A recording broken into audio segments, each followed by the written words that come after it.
I'm Damaya Wara, a scholar and a leader attending Pona CTC. Throughout this school year, my fellow classmates and I will be keeping you informed on the great things happening in our district. And in case you missed it, this summer was full of exciting news.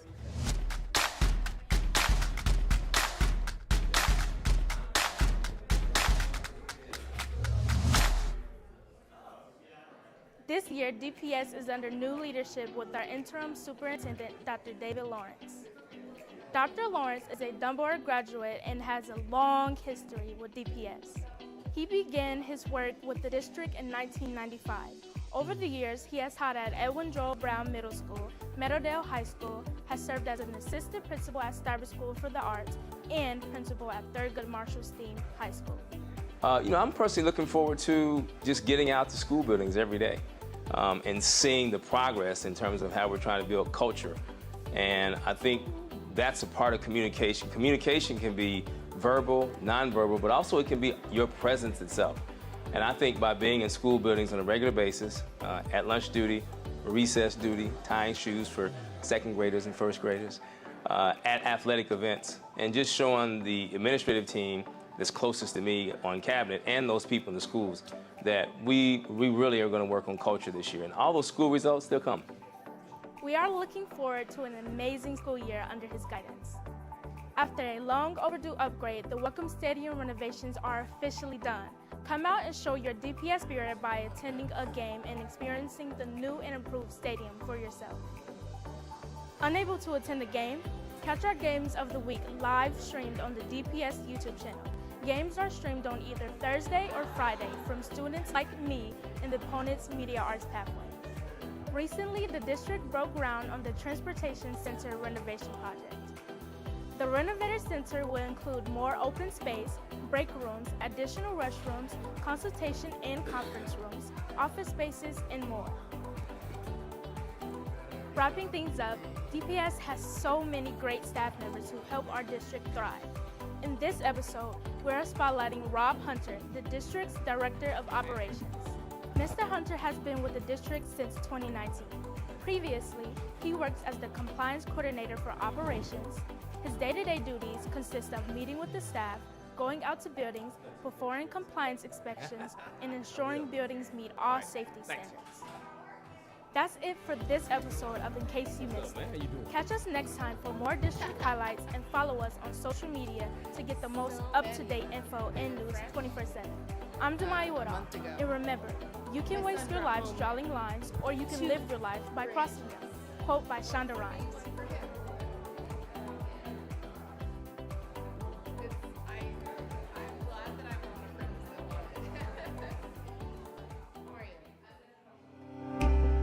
Hello, my name is Kamaya Hilton Thomas, and I am a senior at Stabber School for the Arts. I started taking College Credit Plus classes in the 8th grade up until this year, where I recently got my associate's degree before my high school diploma. I started with very few classes, and then I just kept growing and growing.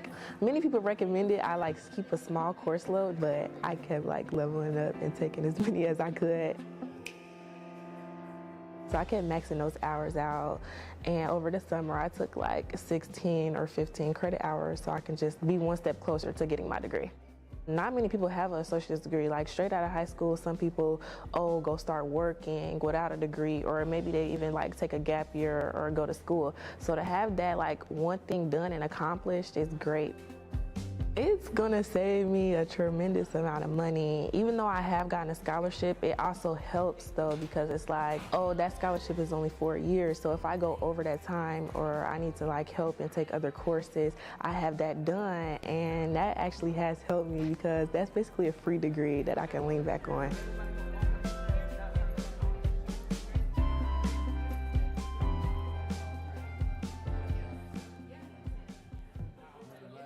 Hello, I am Rachel Blanks, 5th grade cluster leader at Edison Elementary School, and I am Dayton Public Schools. Asking me why I enjoy DPS is really a loaded question. How can I not love DPS? So I started here in 1990. I'm probably dating myself, but as a kindergartner at Fairview Elementary. So I grew up in this district. I watched my father work in this district. I watched my mother volunteer in this district. My daughter was in the district. This district is is just like an extended family to me. It's a huge part of Dayton. I've seen the successes, I've seen the opportunities that arise out of Dayton Public Schools. I believe in DPS. When I see the students, the smiles on their faces, when I see those proverbial light bulbs, when I hear them telling me, Mrs. Blanks, I got it, or thank you, Mrs. Blanks, or Mrs. Blanks, can I stay here for the rest of the day? But also when I hear from parents and they're telling me how I have helped their child grow academically, behaviorally, emotionally, it's a big deal to me. Making a difference in the lives of my students is something that I take very seriously, whether it's exposing them to Japanese culture, which we're doing this year, or just helping them with exponents or multiplication tables. It's something that I do every day. Choosing Dayton Public right now is choosing to be a part of being a positive catalyst for change. It's choosing to be a part of an organization where communication and culture is lauded, is built upon, is celebrated, and it's a huge part of who we are. It's choosing DPS means that you're choosing to stand up on the battlefield of protecting our children and protecting their futures and preparing them for a global society. You choose DPS if you're willing and wanting to make a difference in the lives of the students around you and to make a better future for everybody. Hello, I am Rachel Blanks, 5th grade.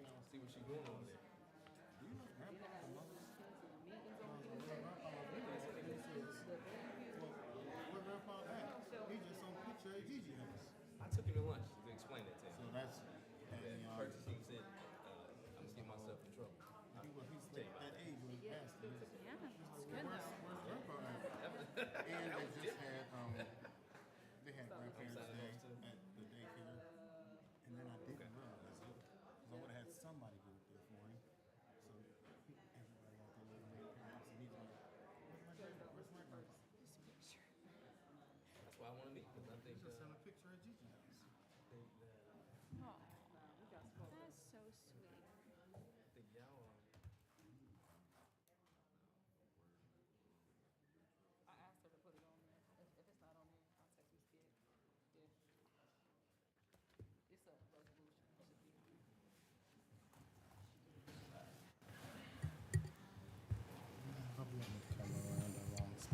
Hello, Lisa. I saw you was in the picture dark, so everybody wants to the light. It's hard to switch on. What light was off? That one. All right.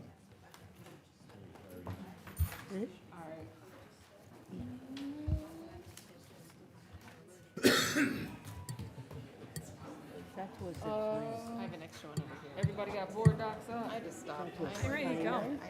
But I asked it to the group if you have any questions. You If guys not, pass please these go. down.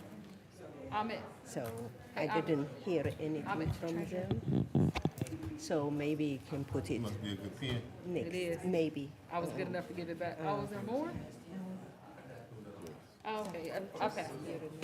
You asked me and I sent you the. All right. If you don't have any Everybody up? questions, please put it in the book. It's not in the book. No. Yeah, it's all we're supposed to be doing is changing the wording. So the wording in the I now call to order this September 12th, 2023 review session meeting. Madam Treasurer, may we have a roll call? President Goodwin, Here. Mr. Smith, Present. Mr. Sampson, Here. Ms. Wick, Present. Dr. Pickett, Present. Ms. Reiner, Present. Mr. Lacy. He has an excuse absent. Okay. 6 in attendance. All right, please stand for the Pledge of Allegiance.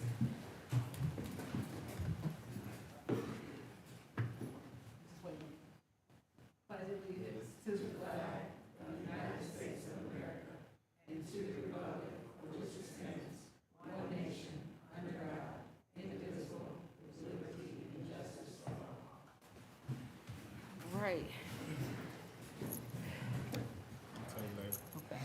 Before we get started, Ms. Kidd, I believe we're missing a resolution correcting a mistake on our last agenda item, our last meeting regarding the retro pay. Yes. Yes.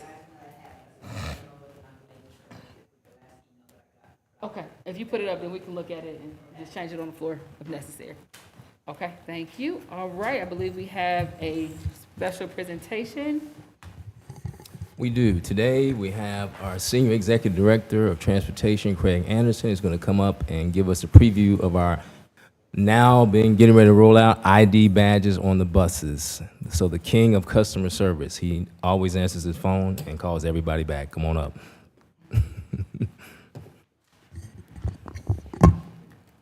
Thank you for allowing me to present today. Dr. Goodwine, Vice President Smith, Dr. Lawrence, Madam Treasurer, and the rest of the board. What I want to talk about is the RIDE K-12 app. It's easy to download. You can find it on the Dayton Public School homepage. It's right in the middle. It takes less than 90 seconds to download the app and add in a student. And it allows parents, guardians to track not only our buses, where's my bus in the morning, the afternoon, to plan the day, but also the parents or guardians will receive a notification on their phone when the students scan in the morning as they board the bus, and also prior to the departure of the bus during the afternoon. So it's just added safety, enhance the safety. Our number one thing we do to get our students to school safely and efficiently, it adds that as well. But it's available in 10 different languages, including Spanish, French, and others. And again, those are called out on the Dayton Public Schools homepage for transportation. Also, we work very closely with Tyler Technologies, and there's going to be an updated app coming through that we're going to work on to maybe work out some of the bugs. But by and large, the feedback we've gotten from parents and guardians is that it works really well. Where we have some room to grow, and this is as of today, I just spoke with Chief Spurlock, as of today, we're focused on K through 8. All students have their badges. They're able to scan. Tomorrow at 10 a.m., we have our monthly drivers meeting. We're going to continue that conversation. Hey, if you see students not scanning, remind them, and then we're going to work with the schools to incentivize the students to keep possession of their badges and reward those that are scanning each day as they depart and board the bus. So a lot to do there, more work. We're north of 10% now as far as students that are able to be tracked by phone. We were below that. We're going to continue to drive that by attending community events, working with the schools. Any contact we have with parents, we mention that if they don't have the app. And there haven't been many issues. The only two is we ask the parent at times if they're struggling to download the app to delete it and start over. And there have been a few instances where the full student ID wasn't properly entered. Otherwise, it's been working well. We just have to, from transportation perspective, working with the schools, continue to push it. It's a really good app, and make sure we answer any questions. Latanya Porter has put together some great information that I will update the full committee on next week, but that's where we are as far as that. We have this flyer here. I don't know if everyone can see it, but this flyer is available. It's on social media. Ms. Kincaid has done a great job of getting this out there. We have a YouTube video available that shows how easy it is to download the app and other things that we're working on to kind of keep it in front of the community and the schools and ensure that we have it out there. But certainly any calls into transportation, we answer right away, and we help the parents and guardians download the app. So that's who we are. All right, thank you for your presentation. Any questions? Just one for you. Do we have that language available in multiple languages? And if so, where is that located at for individuals? The different languages? Yes, for the Yes. instructions there. No, it's not on this, but we can print this in any language. We have 10 different languages available in transportation. For example, there is an upcoming, I think, Hispanic event. We can print this in Spanish and we will hand that out. So. Okay. And you guys, have you been working with the enrollment team at all at the beginning for people coming in now to know about that information? Absolutely. When parents and guardians enroll students, we work with them not only on bus registration, but also the app. And we had Steve Brack from Transportation down here working directly with enrollment to try to speed that process along. Okay. I'm very excited about this, so it's great to hear that we are finally at that launch point. I know the team has been working on this since March, so thank you all for all your work on this one. Go ahead. If I may, thank you so much for joining us today. I really appreciate it. I just want you to know that that I look at it every single morning because my child rides the bus, and it's been super helpful. Just a clarification question, is Ride K through 12 different from Ride 360? Because I've been using Ride 360 and I want parents to know, is there a different one that we need to download? They are the same. It's formerly known as Ride 360. It's now called Ride K through 12, so it's synonymous. Okay, thank you so much, You're I welcome. appreciate it. You're welcome. Okay, Madam President, I just have a comment. go ahead. Thank you for what you're doing. The flyer that you just showed me, I think it would be very helpful for the other languages if we have a QR code so that they can just go directly to the form if possible. Absolutely, yes, ma'am. Thank you. All right, anything else? All right, thank you. You're welcome. Okay, Superintendent, your first recommendation. I recommend approval of the following human resources agenda for a vote. A. Is there a motion? So moved. Is there a second?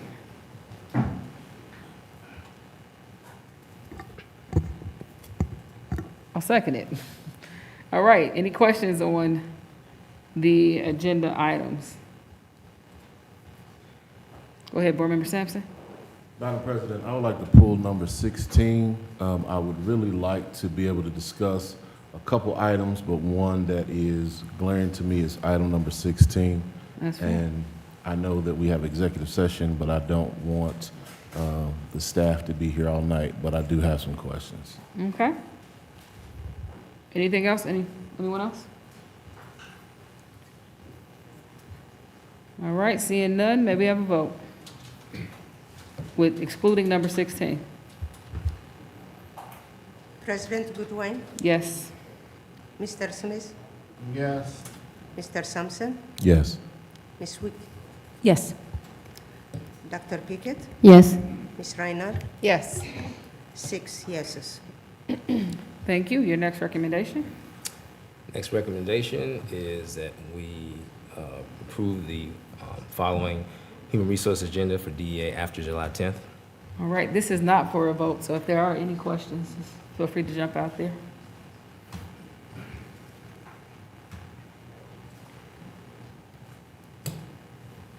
Okay, seeing none, your next recommendation. I recommend approval of the following contracts and agreements for a vote. All right, is there a motion? So moved.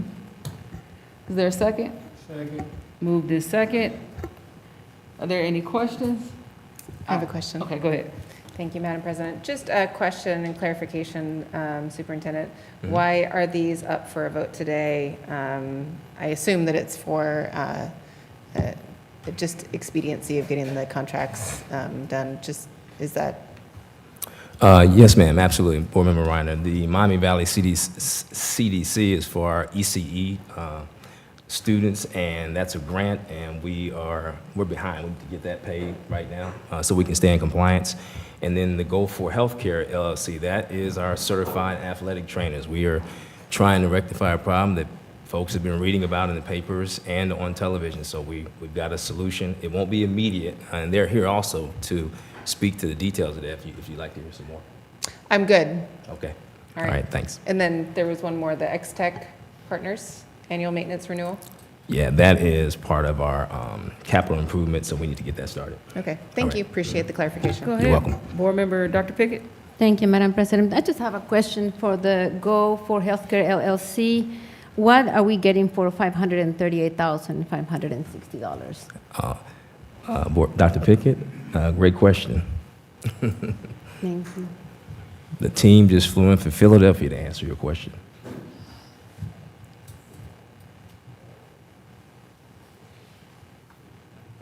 Good evening, everybody. Thanks for allowing us to come and share. Just for a little bit of clarity, the rate of athletic trainers are changing. In our current, or our former one, we didn't have a cost, and now the medical providers are starting to ask the district to pay 75% of the salary. So that has a lot to do with it, and I'll let him just share the services, and if you have additional questions, I'll answer them. Good evening. Thanks for having me. So before I started on the direct services, this is not a problem that is just a Dayton school district problem. We've placed 68 athletic trainers in the last 2 years in school districts and schools all over the country. The reason is that if I'm correct, you had a hospital providing the services for you, and that solution is collapsing all over the country, not just here in Dayton. And so what we have done, and a little background on me and Go4, we have 20,000 athletic trainers on our platform all over the country. We've had over 300,000 jobs staffed on our platform and over the last 5 years, and our solution is pretty simple. We are late. It's September 12th, and I know the season's already started. We're starting to move some pieces around in the background, but in the short term, we have the backdrop of our services is a technology platform where we can post every job, every practice, every game that needs to be covered right now, and we will start trying to get athletic trainers in a per diem, PRN sense, to cover those for at least having a healthcare provider on the sideline. Our long-term solution is that we will, we've basically, you guys have heard of travel nursing? We basically invented travel athletic training. We have moved athletic trainers back and forth across the country to take jobs like this. And I'm sure your question, well, how are you guys going to be successful and other people aren't? The simple reason is because athletic trainers' salaries around the country are way lower than what is necessary to hire them. For example, athletic trainers now have a master's degree. They go to school for 6 years. Obviously, they have life-saving skill sets and all these other things that I know that people know. And what you're hearing in the news, there's not an athletic trainer crisis. There's more athletic trainers in this country than there were the last 2 years. There's more athletic trainers in Ohio than there were in last year. The issue is that the previous solution that you guys had is not having success because what they either asking you guys to do or what they were compensating the athletic trainers isn't going to get it done. There are over 3,000 athletic trainers in Ohio. And so what we've done successfully over the last 2 years, coming out of the pandemic, is moving and hiring athletic trainers. And it's not just about the athletic trainers. We are a full-service sports medicine program. We support the athletic directors. We support the patients, the athletes, the parents. We implement process and procedure, return to play, which, as everybody here knows, is probably the biggest thing in youth sports. And right now is that if somebody has a head injury, when do they go back, and how does that work? And so it's not just about getting an athletic trainer on the sideline, it's about integrating our services directly into the sports programs of your school district to provide a safer environment for all your student athletes. In the short term, like I know you guys have football games going on and things like that, we would work with your athletic directors immediately and be able to post those jobs on the platform. It's a technology, it's like Uber for athletic trainers. It's really that simple. We're super successful, and I think that we can help you guys. All right. Any other questions? I have a few questions. Go ahead. Thank you, Madam President. So will we have ideally an athletic trainer at every single game and match? Or are there certain, So our goal, are some of them prioritized, or tell me more about what it's going to sure. look like for So us. I would look, because it's September 12th and it's a little late in the game, our immediate solution would be to talk with the athletic directors and figure out what are the most important things that need to be covered or have athletic trainers at immediately. In the background, we're already working with athletic trainers in Ohio to get athletic trainers to come to Dayton, and they will be the athletic trainer for that school. So I believe there's 6 schools. So our goal is to have a single athletic trainer working with a school for the whole school year. In the short term, because of just timing, it's going to take some time to get those in place. And so our immediate, we've done this all over the country when this happens, is that we have athletic trainers who work per diem, probably who work down the street at some of these hospitals or things like that, and we get them to come and work for you guys and us together. So that's really our solution in the short term. Okay, so what happens if at my kid's high school, there's a couple different games going on in one evening? One athletic trainer per school is fantastic, but I assume that there are going to be situations where there's more than one game or match going on. How are we going to figure that out? Yeah, so we would be leaning on the athletic directors to help us staff that. So, for example, let's say tomorrow there were 4 football, or Friday night, my guess is that there's probably a bunch of football games going on, and you need to have an athletic trainer there at each of them. You can't have one person covering multiple high school football games. Yeah. So we would post all the games on our platform, and we would, again, lead time's an issue, but we will work through that. We have good relationships with all the athletic trainers in Ohio, and we would work through getting athletic trainers to cover those games. We would be looking for some direction from the athletic directors about what is the priority and what we can do to solve that quickly. Okay, thank you. There's no easy solution, obviously, and like, you know, we saw the stuff in the press and stuff. I just want to be, you guys are not alone, Yeah. and it's not an AT crisis. It's a bigger problem than that. And if I could, Chief Jones, correct me if I'm wrong, we still have the partnership with Five Rivers in conjunction with this? Yes. And these athletic trainers would help us with, more so with the games that are not at Welcome Stadium right now? Yes. That's kind of our bigger concern at the moment. And in our formal Can you come to the model- mic? Come to the mic, please. Thank you. Yes, in our formal model, just to touch back on her question, they did the high priority, but they still did pre-treatments for the other sports before they had their games. But yes, Five Rivers, we have 2 doctors that represent us from Five Rivers. But those things, still with the athletic trainers, we still have the wrapping of the ankles and things like that. So yes, we do still have that partnership, even with this. And all of our coaches are also trained in basic life? Yes. Okay. Every coach that is board approved, even our volunteers, they have the credentials for basic first aid and safety, AED, and CPR training. Okay.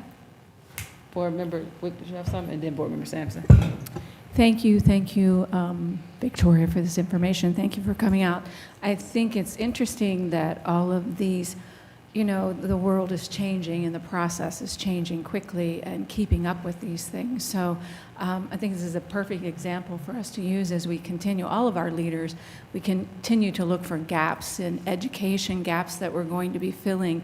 I think that this is a model that we're probably going to be looking to more and more in the future when you speak to travel nurses, and you know, COVID has had a big impact on our lives. So I think it's fascinating to bring this into our school district and present it to our leaders as they continue to navigate the changes and the impact we're going to have. So thank you for that.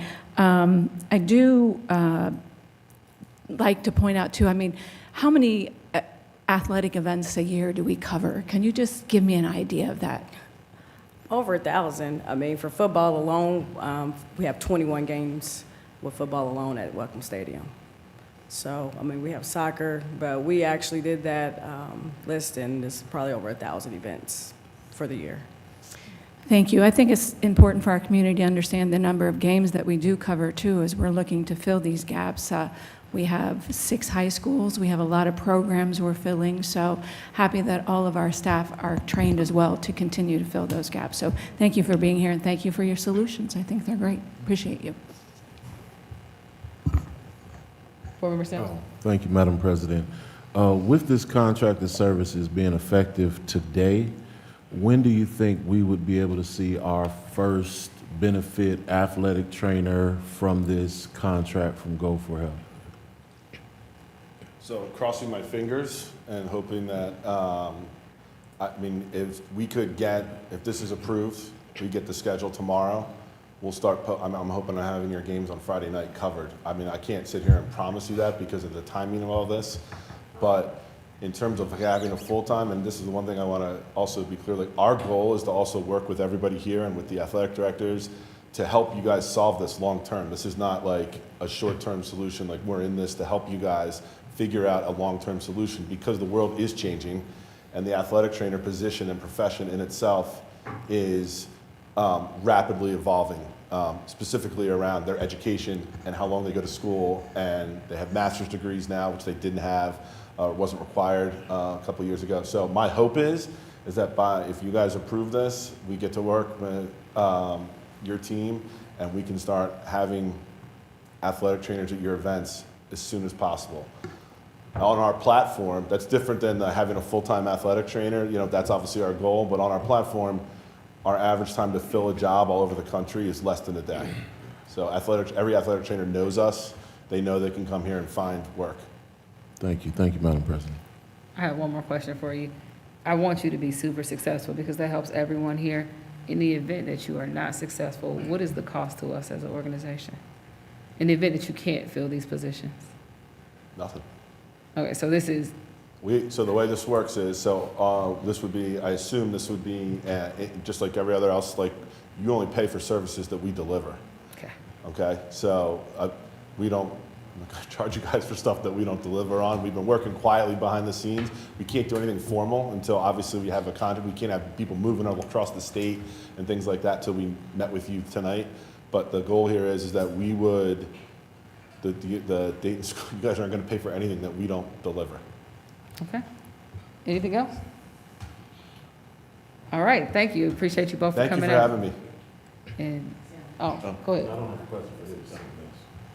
I would like to add to Dr. Gilwan that before they came in from Philly, they have been actively surveying and recruitment. They were just waiting for this piece. So we didn't just start today with this, just so y'all know.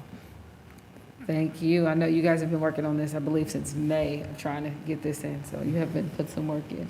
Board Vice President Smith. Thank you, Madam President. I just wanted to make a comment. I just want to publicly thank Ms. Jones and her team.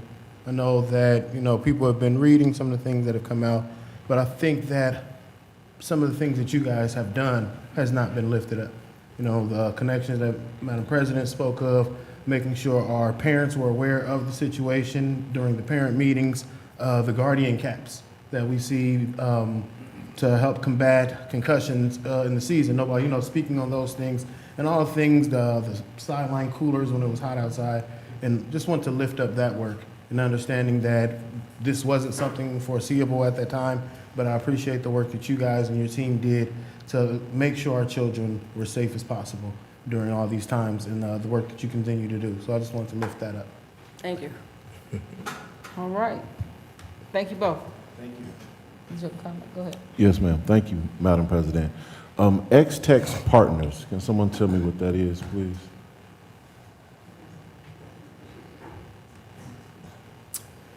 It says annual maintenance renewal. What is the annual maintenance renewal for?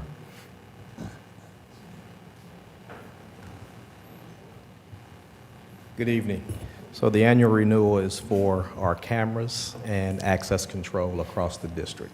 Something that we didn't have before, and the failing systems that we had before, we weren't able to replace things and we weren't able to do upkeep and maintenance on them. So that's what this is for. So, quick question, if I may, Madam President. Go ahead. So, how is this partnership with X-Tech Partners? I also have IT in here that I will call up as well. From my seat, it's going well. Okay. I know IT works with them a lot, and we're now experiencing some minor issues with our access control, which I know our IT department kind of navigated through that to get that thing working again for us. So that's in the process now. Okay. Can I hear from IT? What are your thoughts on X-Tech Partners? I'm James from IT. I don't know if I've met most of you just yet, but yes, he's correct. So I've been working with them lately, trying to partner up with them a little bit better on supporting him. Lately, we've been working with their different servers across the board and showing them how we want them to maintain them going forward and things like that. All right. Thank you, Madam President. Thank you. Any other questions? Seeing none, may we have a vote? President Goodwin, Yes. Mr. Smith, Yes. Mr. Sampson, Yes. Ms. Wick, Yes. Dr. Pickett, Yes. Ms. Reiner, Yes. 6 yeses. Thank you. Your next recommendation. I'm bringing forward contracts and agreements for review. All right, this is not for a vote. Take a moment to review, and please let me know, or please, if you have anything jump out there. Go ahead, Board Member Reiner. Thank you, Madam President. I have a couple questions if we go through these contracts. The first, benefit focus integration for stop loss file to ensure compliance. Could I get some clarification on what that is? It's a small amount, but I still don't know what it is. Operations, could you speak to that? Or is that?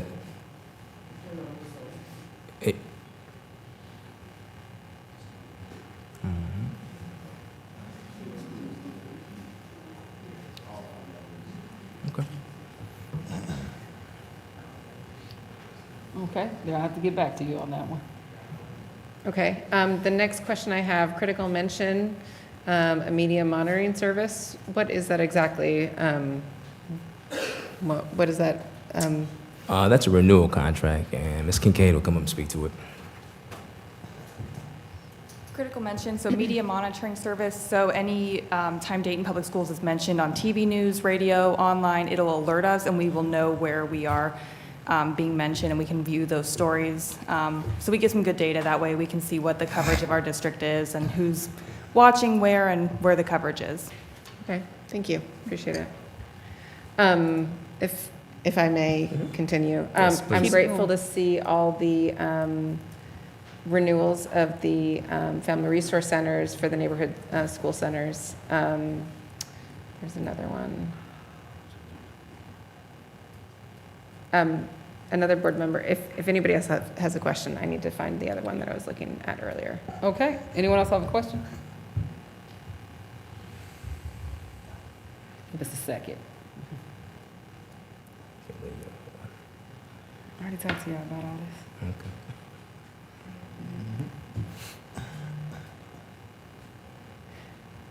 I do have one question on the AGM Energy Services.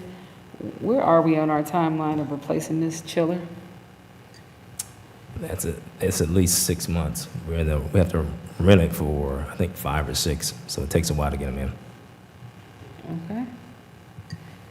One more question for you. I see that one prom is on here. How are we looking with scheduling the other high school proms and getting those well secure, well in advance? I'd have to ask Ms. Dooley to give some feedback on the proms. Okay.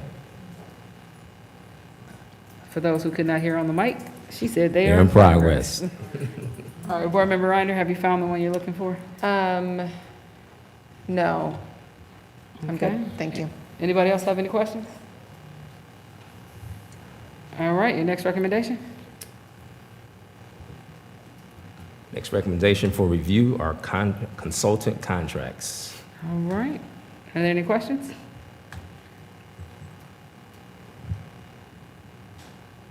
Board Member Sampson?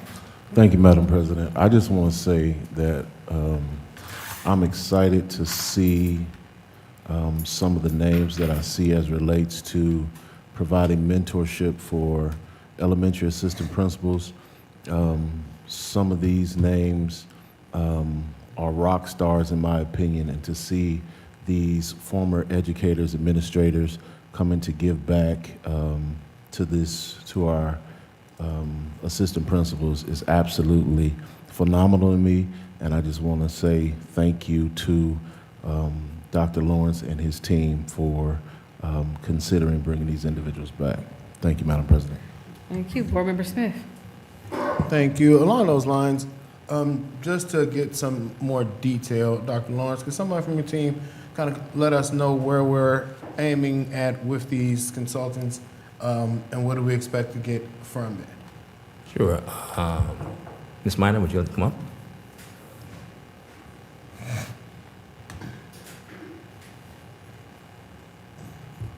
Good evening. Thank you for the question. What we plan to get from that is targeted, intensive support to our instructional leaders. We have several that are new, and we want to make sure that they get all the support they need. We will be doing many training meetings and things like that, but having a mentor that's been there and can tell the stories and actually walk them through situational scenarios that happen in the buildings, we believe will be beneficial. The outcome will be a stronger instructional leadership force. Appreciate that. Thank you. Go ahead, Board Member Reiner. If I may ask you just some clarifying questions for Susan Nolan. This looks like a fantastic professional development opportunity. What grades will we be providing these professional development services for? And will be all the teachers across the whole district or targeted schools? How is that going to work? Yeah, Susan Nolan is an expert who's worked with our chief academic officer in the science of reading and has a high success rate of seeing classroom performance, student achievement increasing based on who she trains. She will do groups of 20. It will be all kindergarten, first, second, and third. So the K-3 literacy, we're going to hit that hard with that targeted professional development. And is that going to be in all the elementary schools? Yes. Thank you. It's going to roll out, but Yeah. everyone will receive it. Wonderful. I appreciate it. Thank you. Board member, are you good? Board member Ryan? Okay. Board member Dr. Pickett. Thank you. The question that I have right now, oh my God. I'll skip my question right now. Hold on. I don't have a question right now. Okay. Okay. Okay, I have a question for you guys. This is really great to see that we have this going in our elementaries. I know this year we started with 5 new high school principals and at least 5 new assistant high school principals. Are we actively looking for supports for those individuals as well to help their first years as being principals be successful Yes. in those areas? Yes, we are. We are looking at different consultants that are practicing high-performing, successful administrators throughout the nation, and we'll be bringing more information to the board. We're just researching that now. Okay, and also on consultants in the elementaries, I know everyone doesn't get art, music every day. Are we also looking at ways to help build those programs up? Because I know we've had robust conversations about increasing our art presence at a younger age so that it's not just something you're being introduced to the first time you get to high school. Do we have plans in that area? Yeah, as well? definitely. We've been recently having meetings with our marching band directors, and they've expressed the fact that we definitely need students to have exposure to instrumental music before getting to the high school level. And so we're working closely with possible community consultants who can come in and help us. I've worked with Miss Milligan, who is our K-6 music supervisor, and we have some teachers who are willing to do after-school band and instrumental. So we're going to start instrumental band in the elementary schools, and we're trying to do it across the quadrants and partner with either community people and some of our internal instrumental band people to make sure we start to introduce that. We also want to contract with some people in the visual arts and dance and really expose it, because we'll have robust after-school programming that Ms. Goins has been working on. The goal is to make sure we have sessions, like 10-week sessions at a time, maybe art, music, and dance for our after-school programming for now, with the goal of next year embedding it throughout the day with the schedule. That's really good to hear, because like I love band, not as much as Board Member Sampson, but it's good to hear the other arts as well are getting some love too, because it's just a lot of expression that happens in there. And I have one more final question on the professional development piece. With our teachers as well, like a similar investment in those individuals who they're trying to rise up out of the classroom and go to that next level, and they just may need some assistance with learning what that takes. Are we also looking into that so we can retain those individuals in our workforce and we don't lose them to other opportunities? Yeah, part of our plan with instructional leadership is to hold leadership academies. Right now, we'll be doing one with all administrators, you know, the new ones and the seasoned ones. But in the spring, to have an opportunity of a leadership academy for those rising leaders that just want to learn. And we're looking at local universities to make sure they can get some college credits with it. So some of those are things coming down the pike, so there's a pipeline. Okay, and with the Leadership Academy, how do you get into that? Is it something I can sign up for? Am I required? Yeah. So the one that will be open to all will be an application process and an interview process to make sure they understand the commitment, mandatory, participation in projects and things like that. And mandatory after you apply to be in the program, correct? Yes. Okay. All right. Any other questions? I remember my question. My apologies. I just wanted to ask, we have 3 individuals that are going to be providing some training, and they're going to be working for these different aspects like leadership, culture, learning, and management. Are they going to be following a model so that we can have consistency across the district? Definitely. The Ohio Department of Ed, they have concentrated, comprehensive principal competencies that all principals and building leaders must have. So they'll follow that Ohio Department of Ed model, but be able to make it more personal because they have been practitioners. So that's different than someone just coming in, knowing the standards and teaching it from a technical perspective. They'll be able to handle and address the adaptive as well as the technical changes that need to be made in the building for success. Thank you. Dr. Pickett, that was a really good question. I just want to add that in addition to folks when they come in, principalship is really tribal, and you have to earn respect. And the people, as Mr. Sampson said, some of them, if there were a Hall of Fame for elementary principals, they'd be in it. These are really, really superstars, and they're well respected by not only the peers who are retired, but the young people who have come after them. Any other questions? All right, thank you, appreciate it. Your next recommendation? My next recommendation, I recommend approval of the following for a vote. Administrative position, K-12 network engineer. You a little ahead of us. I did go ahead of y'all. I I'm on. skipped all over F, G, H, and Yes. I. I apologize. Yeah. I got to work on my alphabet, huh? Yeah. Okay. So Not for a vote, but for a review. Settlements and agreements, F. Can I do them all together? You can. Yeah, settlements and agreements, F, G, H, and I. All right. For review. All right, I will let everyone look at those. That's executive content. Any floor questions on that? All right, your next recommendation. Now, here we go. I recommend the approval of the following resolution, administrative position, K-12 network engineer. I'm really excited about that because we need that. Is there a motion? So moved. Is there a second? Second. Moved and properly second. Are there any questions? Seeing none, may we have a vote? President Goodwin, Yes. Mr. Smith, Yes. Mr. Sampson, Yes. Ms. Wick, Yes. Dr. Pickett, Yes. Gotcha. Ms. Reinhardt, Yes. 6 yeses. Your next recommendation? My next recommendation is a resolution to pay accrued vacation. All right, is there, and this is for a vote? This is for a vote. Is there a motion? So moved. Is there a second? Second. Moved and properly second. Are there any questions? Seeing none, may we have a vote? Oh, actually, Oh. sorry. Go ahead. I just wanted to get some clarification. So this was, at the last meeting, I asked for further clarification on this. I just want to make sure that this went through legal and all the things that Ms. Maney,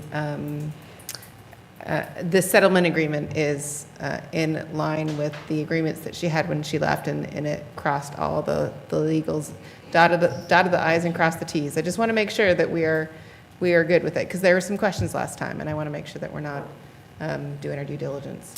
Yes, Board Member Reiner. Alex is in the audience, but he doesn't have to come up. We've shared several emails and had several conversations about this agreement, and I think it also fits in line with our culture. She did a great job here, put in long hours, worked to the very end, and we want to make this right, and legal says it's right. Yes, we very much appreciated her work. Thank you very much. I appreciate it. I want to add one correction, not a settlement agreement, because we weren't in any conflict, but yeah. Right. Yeah, that's what, I just want the record, not a settlement. Okay, any other questions? Seeing none, may we have a vote? President Goodwin, Yes. Mr. Smith, Abstain. Mr. Sampson, Yes. Ms. Wick, Yes. Dr. Pickett, Yes. Ms. Reinhardt, Yes. 5 yeses, 1 abstain. All right, your next recommendation? Madam Council President, that concludes my recommendations. It's one more. We did it first. It's one more, but it's more of a board one than it is you.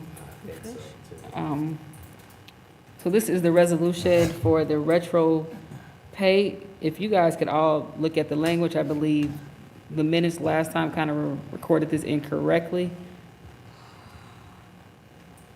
And then after you look at it, if there's a motion on the floor.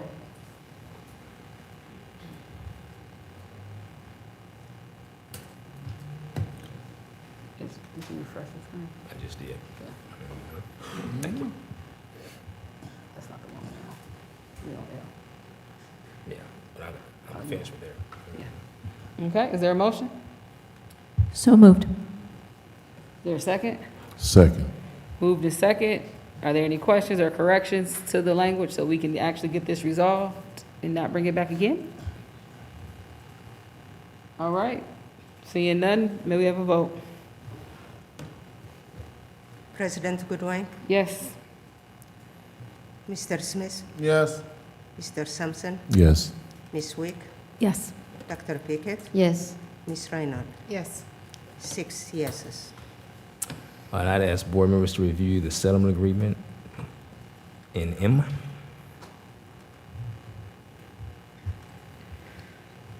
Oh, that's another one. Okay. Any floor questions on that? Okay, does that conclude your recommendations?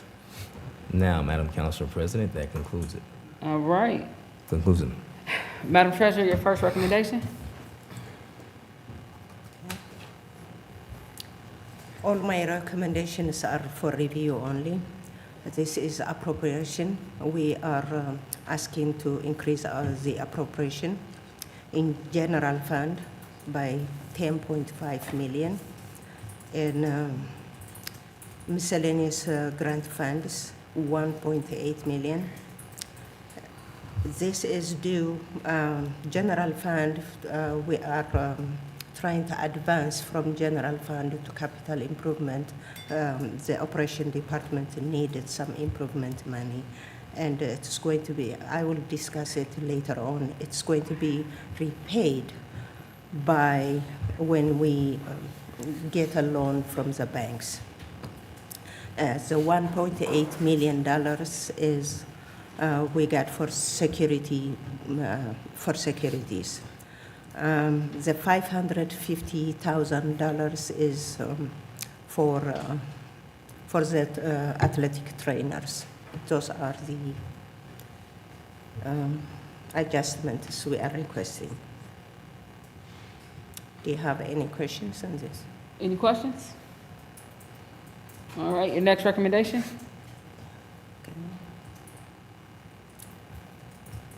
The next one is the amended certificate, certificate of estimated resources. It goes according to that budget I just discussed. The 10 million is for the 10 million is for the capital improvement. The 550 is for the athletic trainers, and 1.8 is for security. Those are the adjustments we are requesting. All right, any questions? Go ahead, Board Member Dr. Pickett. Yeah, in the bottom, it says on line number 8, increase transfer by 500,000 for transfer to Welcome Stadium Fund. Was that an increase in the cost or expenses? You are looking on appropriation? Looking at the notes, note number 8.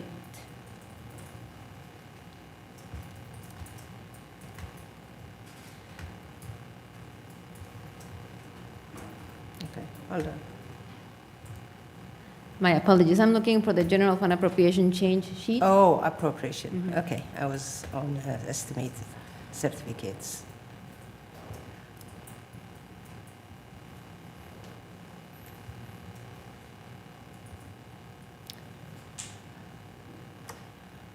Okay, increase the general fund by 10.5 million for athletics and advance for permanent improvements. The increase in permanent improvement fund appropriation, the 10 million for HVAC projects. Increase the fund 599, that is miscellaneous grants, for 1.8 million for safety and security in general.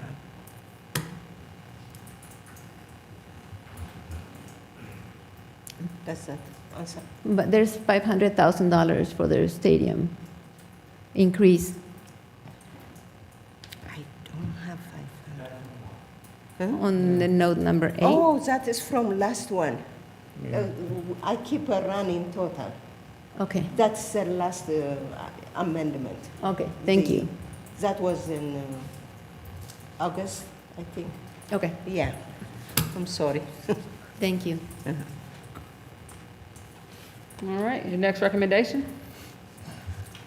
Next one is temporary advance. That's, we are asking to advance from $10 million from general fund to permanent improvement to cover long-term capital projects, including HVAC. The advance will be repaid by issuing notes. Are there any questions? I have some questions about this, Madam President. Go ahead.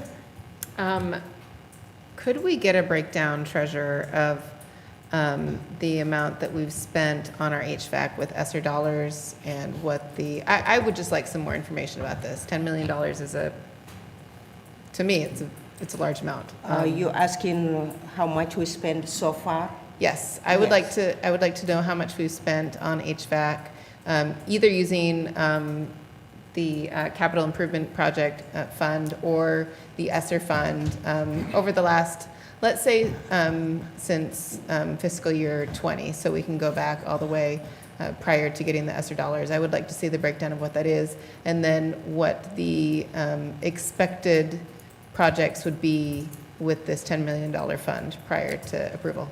Yeah, I will send it to the whole board, including superintendent, how much we spent, but how much we're going to spend now is operation. I will ask operations to give me in detail. Thank you, Treasurer. But they told me at least 10 million. Okay, I appreciate it. Okay, thank you. All right, any other questions? Your next recommendation? This recommendation is a resolution. Since we borrowing the money and since we advancing the money, how are we going to repay general fund? That resolution is this one. It is going to be repaid by the note, the loan money from the bank. Any questions? Your next recommendation? Next one is tuition. In accordance with Section 3317.8 of the Ohio Revised Code, the following tuition rates have been calculated from the State of Ohio Department of Education. Out of district is $3,393.24, and out of state, grades K-12, $8,151.15. Any questions? All right, your next recommendation? The next one is monthly financials. This is a space holder since our finance committee meets on Thursday, and it will come back to the board for approval. The next one is minutes. Minutes for August 5, August 8, and August 15. I don't think you will have a question on that one. We'll go to donations. We have several donations. Thank you, Dr. Pickett. Our first one is from Dr. Pickett for making a bento cash, $200. The next one is Kweko Ayamgyal. I'm sorry. This is for the DPS Music Department, miscellaneous books and sheets, $20. Lisa and Romy, that is for cash, $400. Ohio APA Solutions, Southwest District Office, For Charity Adams, miscellaneous item supplies for 1,000, estimated 1,052. Pure Ohio Wellness for Dayton Public Schools, miscellaneous supplies, estimated cost 3,700. Summer Joy Siemens, that is for DPS K-12 students. That is miscellaneous supplies again, 700, estimated cost 700. Terry Lucas, cash $50, and VFW Post cash 2,500. Thank you, donors, until we send a letter, individual letter to them.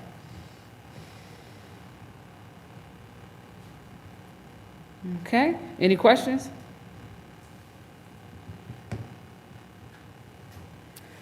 Okay. All right, your next recommendation? We have then and now from different departments. Let's look at them, and if you have any question, the departments will answer.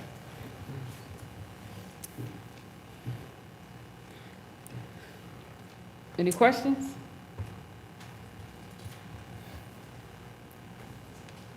All right, your next recommendation?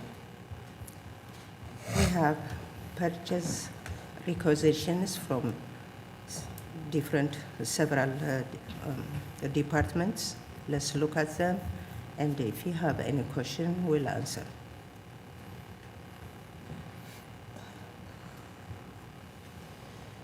I'll give you guys a second to go through them. See if there are any questions.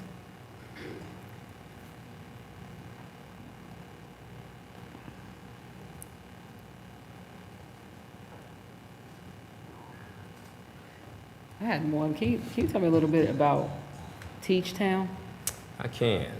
That's curriculum for our special education students, and we made that transition as our last Office of Executive Director was leaving, and so we needed a replacement curriculum. And it had been piloted, I think, in the summer or the spring before I came over. And Dr. Burton, you can fill in any blanks if I miss anything. All right. All right, any other questions?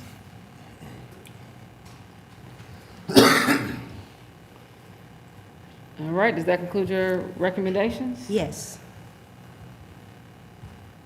Okay. On to new business.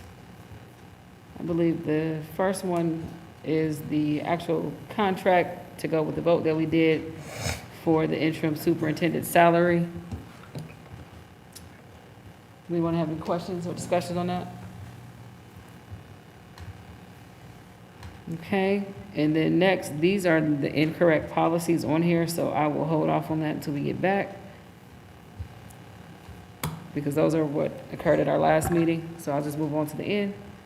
Pursuant to section 121.22G, 2 of the Ohio Revised Code, I move that this board go into executive session. This meeting is being held to consider the employment of a public employee. That's it. So moved. Is there a second? Second. It's moved and properly seconded by Board Member Vice President Smith. Any questions? Seeing none, may we have a vote? President Goodwin, Yes. Mr. Smith, Yes. Mr. Sampson, Yes. Ms. Wick, Yes. Dr. Pickett, Yes. Ms. Reinhardt, Yes. 6 yeses.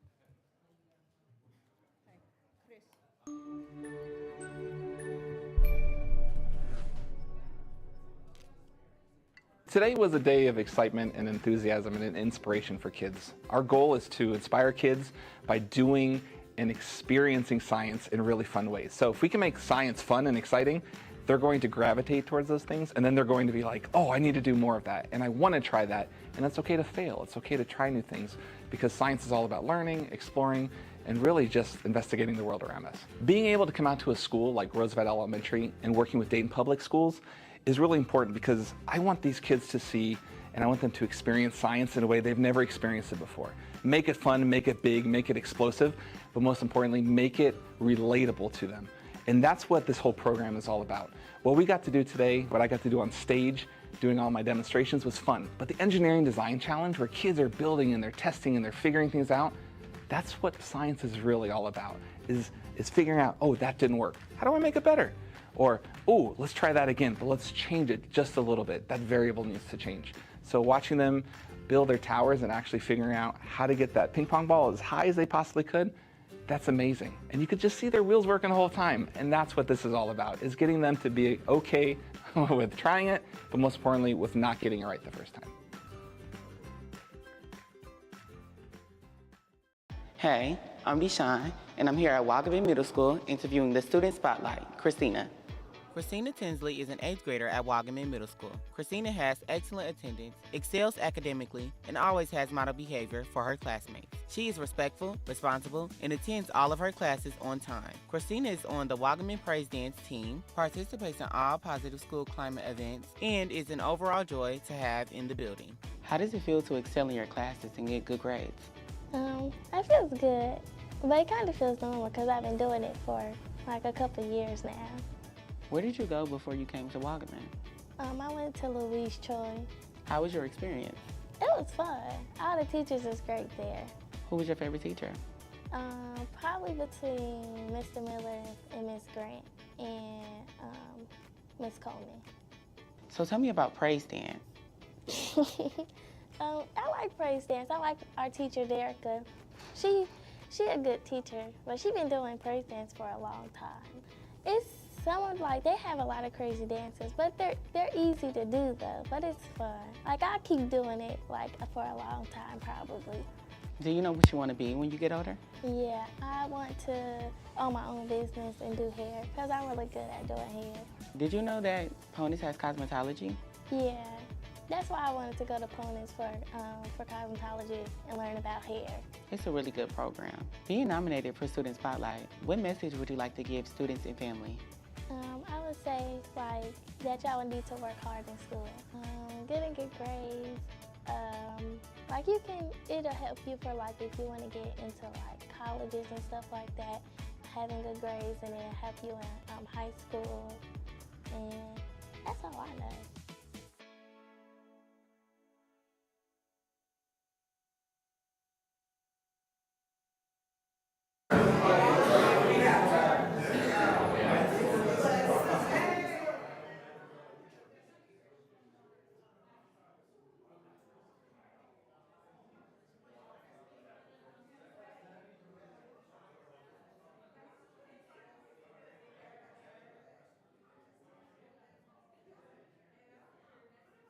We're here today to break ground on our new transportation center.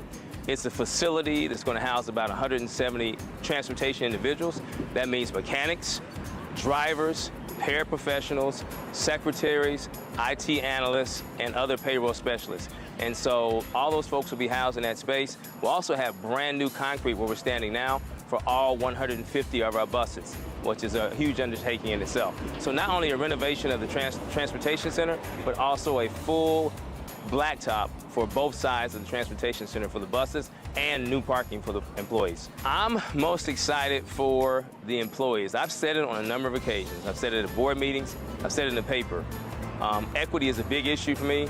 This is a space that we've forsaken. It's been one of the last structures that we've renovated. This is a space where mostly women are here, and we've looked the other way until now. I am proud to have been one of the primary drivers of this project, along with support from the Board of Education.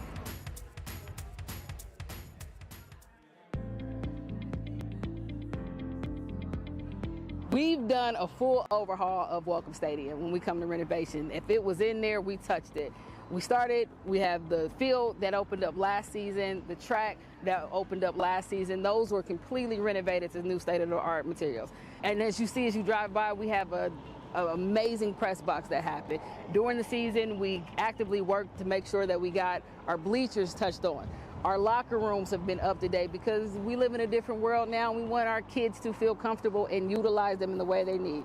Concessions, which is the heart of why many people go to any event, is to get the food.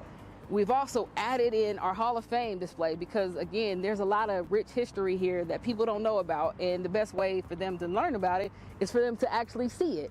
At some point in your life and your career, you've came through here for whether it was a 5K run, whether it was the pantry, whether it was a church having a celebration out in the parking lot. And I think that's what makes this project big, because it was bigger than DPS, but it is good to call it home. It's definitely a historic moment, and I'm glad that I'm able to be part of this experience. We're talking about 1949 when this was created. We're talking about 2008 when we had a new track and a new field, and here we are now. And not just here, everywhere, there's a lot of newness. So our kids, they deserve this and probably more. When you hear the students in the classroom talking about all the renovations, they're thrilled about that because they go to some of the best schools all over Ohio, and they're in and out of great stadiums. When I first started with Dayton, I thought it was strange that you had a shared stadium, and I thought that might be a limitation. But I quickly realized how valuable that was, where you have all 6 schools and everybody's like, nope, this is my field.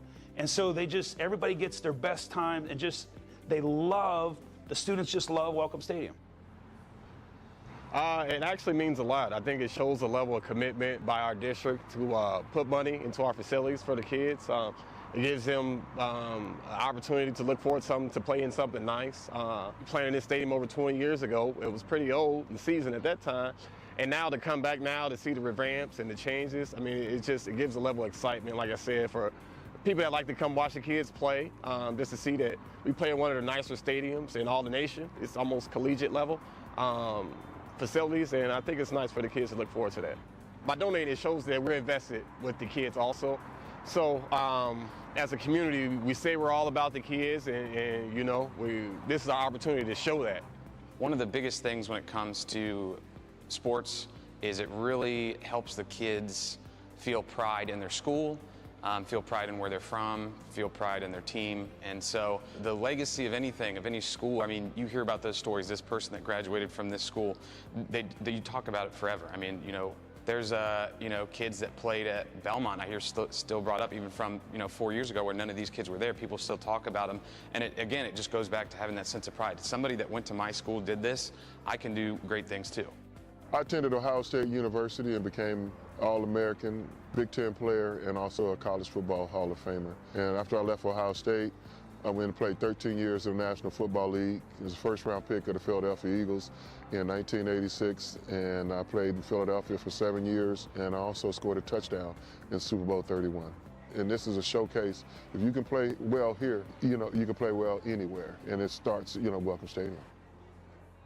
Football's been so good to me, and it's been special. It's given me so much. And for me to have the opportunity to give back, out here you see people able to fulfill their dreams, and you watch their games, and people will talk about them for the next 10, 15, 20, 30, 40, 50 years, the dreams that they make here at Welcome Stadium. Just being here, I mean, as a coach, as a community member, as a member of Thurgood Marshall alumni, just to see the renovation, see the opportunity that's being brought to the students here it's amazing, because this is our future. The student population right now, in another 10 years, they're going to be the people that are representing and making the decisions for our city, for our community, for just pretty much our society. We've built a stadium that is not only for student athletics, it is for community events. It is for bringing different event goers into the area. We are in a location where this is where you want to be at, and we want our people and our community to feel that and feel that excitement when they're in here and throughout the whole space. This project was started in 1927, and it's 2023, and we're finally close enough to actually completing the full design of what Dayton Public School students should be able to enjoy and utilize. Welcome Stadium, honoring and advancing our legacy.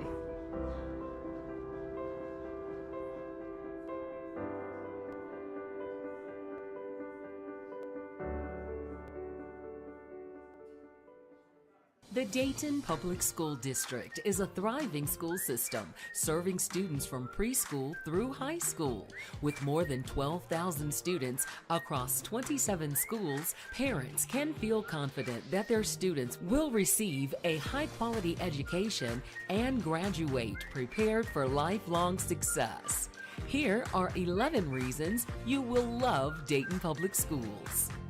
All DPS preschools are 5-star rated by the Ohio Department of Education and are free for students. All 1st through 3rd grade classrooms implement the district's successful double teaching model to increase academic achievement and close gaps. All 4th through 6th grade classrooms provide high-dosage tutoring for students, which reduces class size and provides students with more individualized instruction. Students of all ages have career exploration opportunities to help them learn about different career paths and develop an understanding of what is required to make their dreams a reality. DPS has one-to-one technology, which means all students have access to a Chromebook. DPS is home to one of the world's 41 Challenger Learning Centers, where students get hands-on experience with science, math, engineering, design, and learn about space travel and exploration. The district offers music and art opportunities at all grade levels. Middle and high school students can even take part in an all-city band to perform with students from across the district. Middle school students can participate in Project Lead the Way classes to explore STEM concepts and learn valuable life skills. These courses are designed to teach students to be problem solvers, critical thinkers, and team players. The district cares about both students and their families. Family resource coordinators are in many schools to help connect families to any resources they may need. And student resiliency coordinators and student behavior therapists are available to any student who may need counseling or support. The district offers 2 career technology centers to prepare students for college and careers. At Ponance CTC and Meadowdale CTC, students can choose from dozens of pathways and begin working toward industry credentials in their chosen field. All high school students can participate in College Credit Plus courses, which allows them to earn college credits for free during high school. These credits transfer to public colleges and universities after graduation. Students can even earn an associate degree while in high school. Learn more and enroll today at DaytonPublic.com.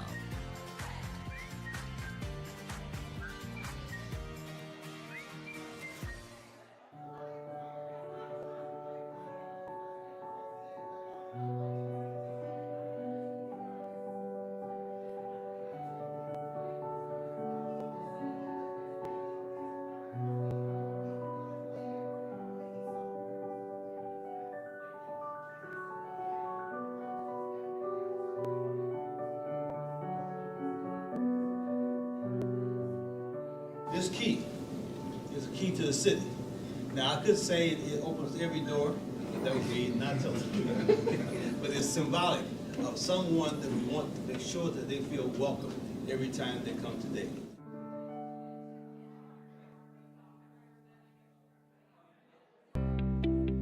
My name is Brandon Stillemer, and I'm the automotive teacher here at Ponance.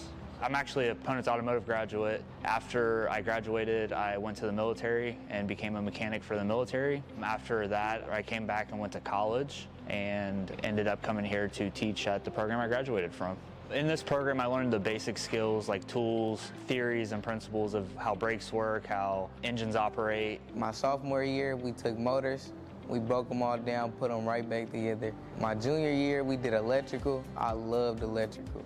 Pretty much the basics right now: oil change, tire rotations, tire changes, how engines work, performance.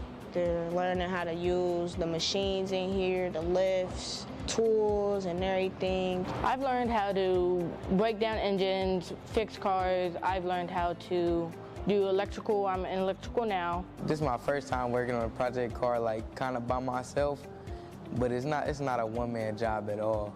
You need a team. So I think the biggest benefit is not only do they get to learn at an earlier age, but also they can take the skills they learn and get employment earlier. This program, we partner with a lot of really good partners, and we can get them into job placement. They're starting to build their networking earlier in life than waiting until later. Everybody can't teach you how to work on a car. Our teachers are here for it, to break down and show us what really goes into a car besides the basics. It's cool to see the progression from when I was here to what the district is now, and then what we're looking forward in the future. Dayton Public Schools have prepared me for my future to be successful in my automotive industry and strive for my dreams. I want to end up opening my own business and helping other people who are in need of cars or just working on the cars. Through our advisory committee, we're finding out what the real world needs, and we're building those technicians to get them into what is the current need for the industry.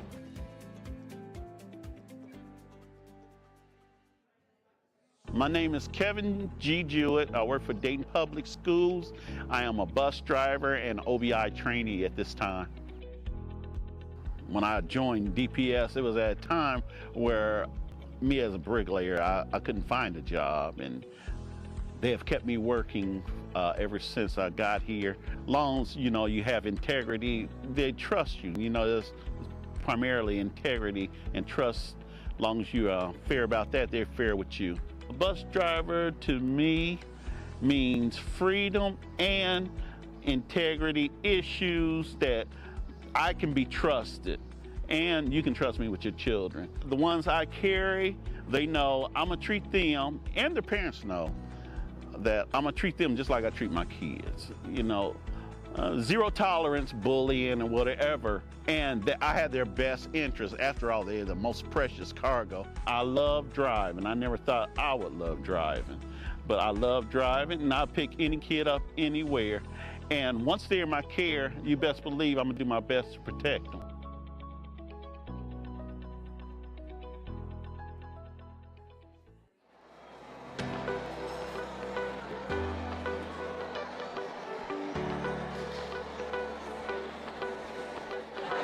I'm Stacy Schweikart, the CEO of Learn to Earn Dayton. Tonight at the Power of Place celebration here in Northwest Dayton, we announced a major project in partnership with Dayton Public Schools to create a learning garden at Fairview Elementary. This is a community-inspired event and location. My name is John Steinbrenner. I'm one of the designers at Grunder Landscaping, and I'm just lucky enough to be a part of bringing it to life. I am so happy to be here tonight, and I want to thank everyone that's been a part of this process. The Northwest Dayton project is such a great opportunity for Northwest Dayton residents.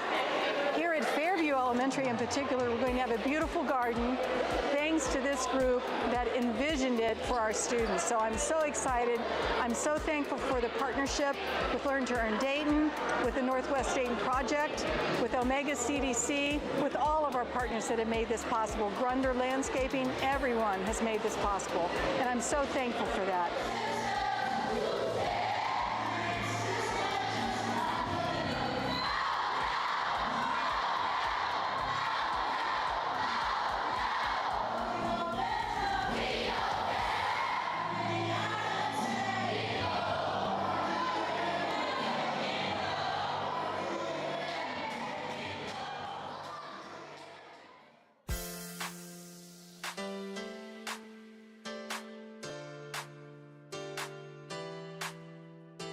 College career and military signing day is extremely important because students are making a commitment to themselves and their future. And what we try to do is encourage them to choose something that they're going to do that they'll move on to after graduation. And it's really an important commitment that they're making to themselves. So we want to make sure that they understand that they have a support system in the Dayton Public Schools and in the community in case they need resources and in case they need help. We're here to support them because they are always part of DPS. Our high schools are very, very comprehensive. Any student that goes through any one of the Dayton Public School high schools has that opportunity to make those choices and to be educated and prepared for any career path that they make.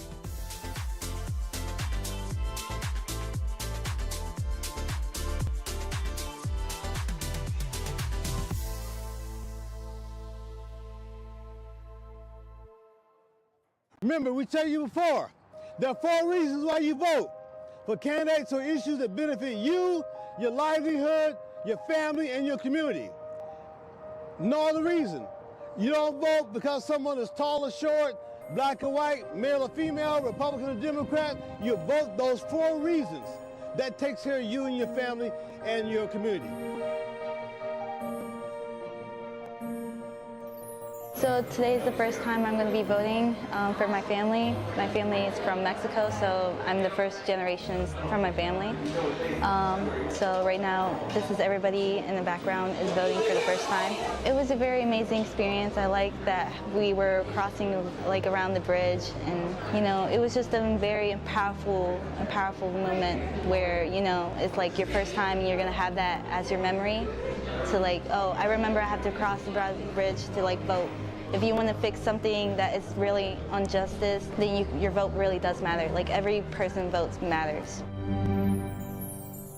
Voting for the first time is kind of like exciting because, you know, I get to go home and then just tell my parents that I just voted, and then they just seem proud of me because they never experienced like something like this of voting before. So I'm like kind of like giving them like a chance to like, oh, if like something is wrong, I'm able to like make the change.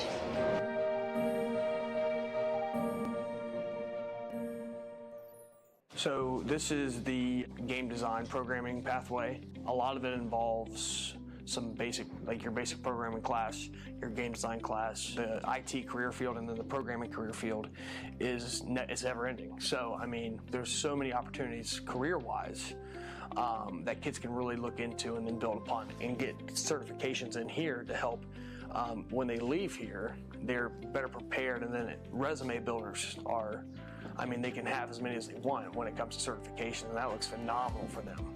And within this current pathway, I mean, there's endless opportunities for kids when it comes to IT, programming, game design. It's been very exciting for the kids that have come through. Some of the stuff we do in here is really cool and very innovative for 21st century learning skills. I learned so far, I'm learning right now the basics of programming and all like functions and all that. And so like I think it's preparing me for the future because like I get to have some experience before I get like thrown out into college or into the real world. And so I could like jump into my career than have to wait and learn after I get out of high school. I feel like DPS gives students a very big variety of choices that they want to do whenever choosing their pathway. So I feel like they're doing good, like giving students like a large amount of options. So this is a career field and a pathway that you can come in and you want to enjoy. You'll enjoy it every day and want to come back. And so that's a huge push. And we can make it as relatable and applicable to students' lives as much as possible.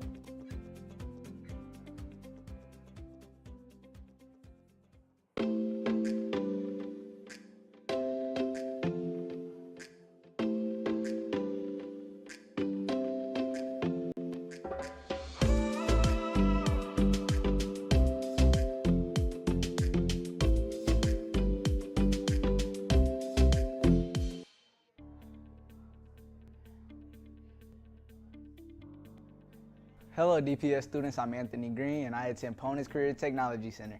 Today I am going to help you learn how to use the Greater Dayton Regional Transit Authority, also known as RTA, for your school transportation.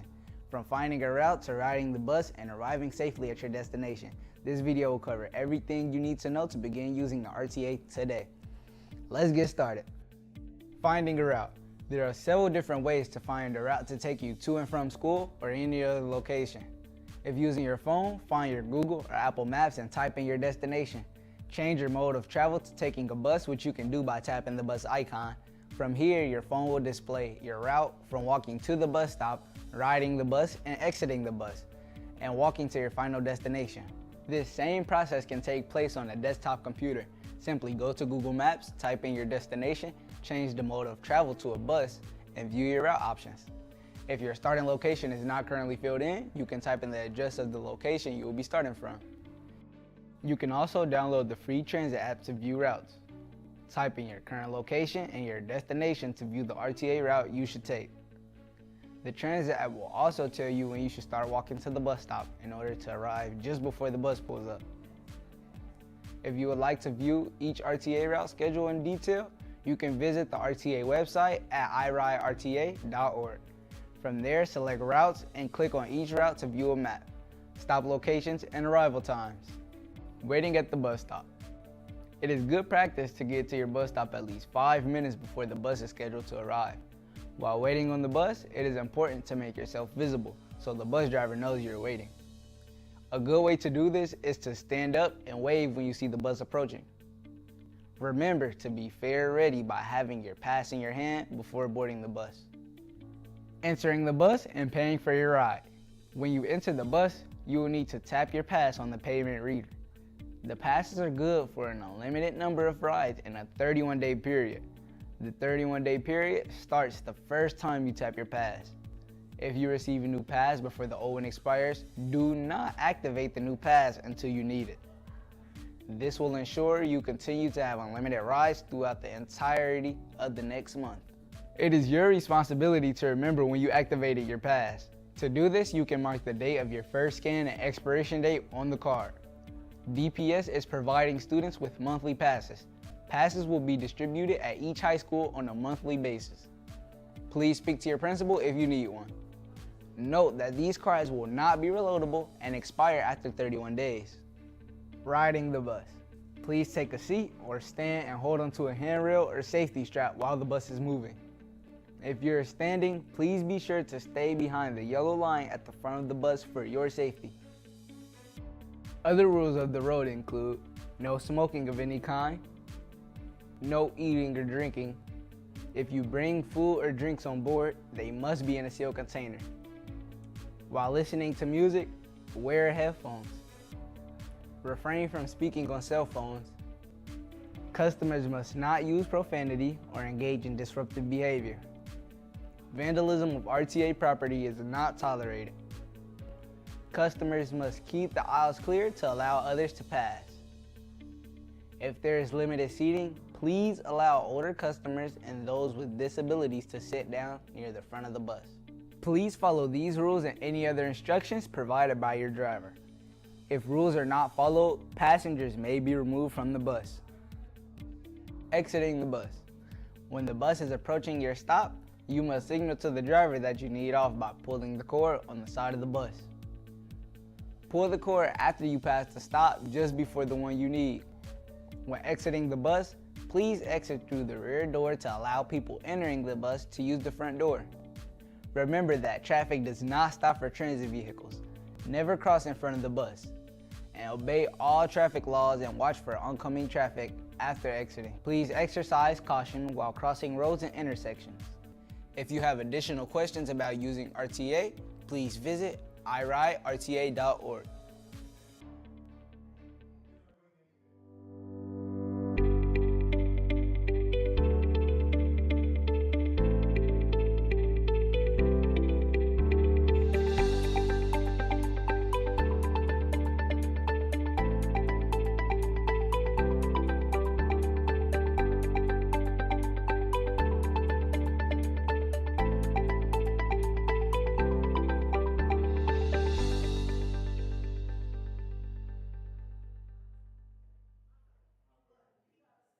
My name is Gary Armstrong. I am the assistant principal at Kemp Elementary School, graduating from Dunbar High School, having attended DPS since kindergarten.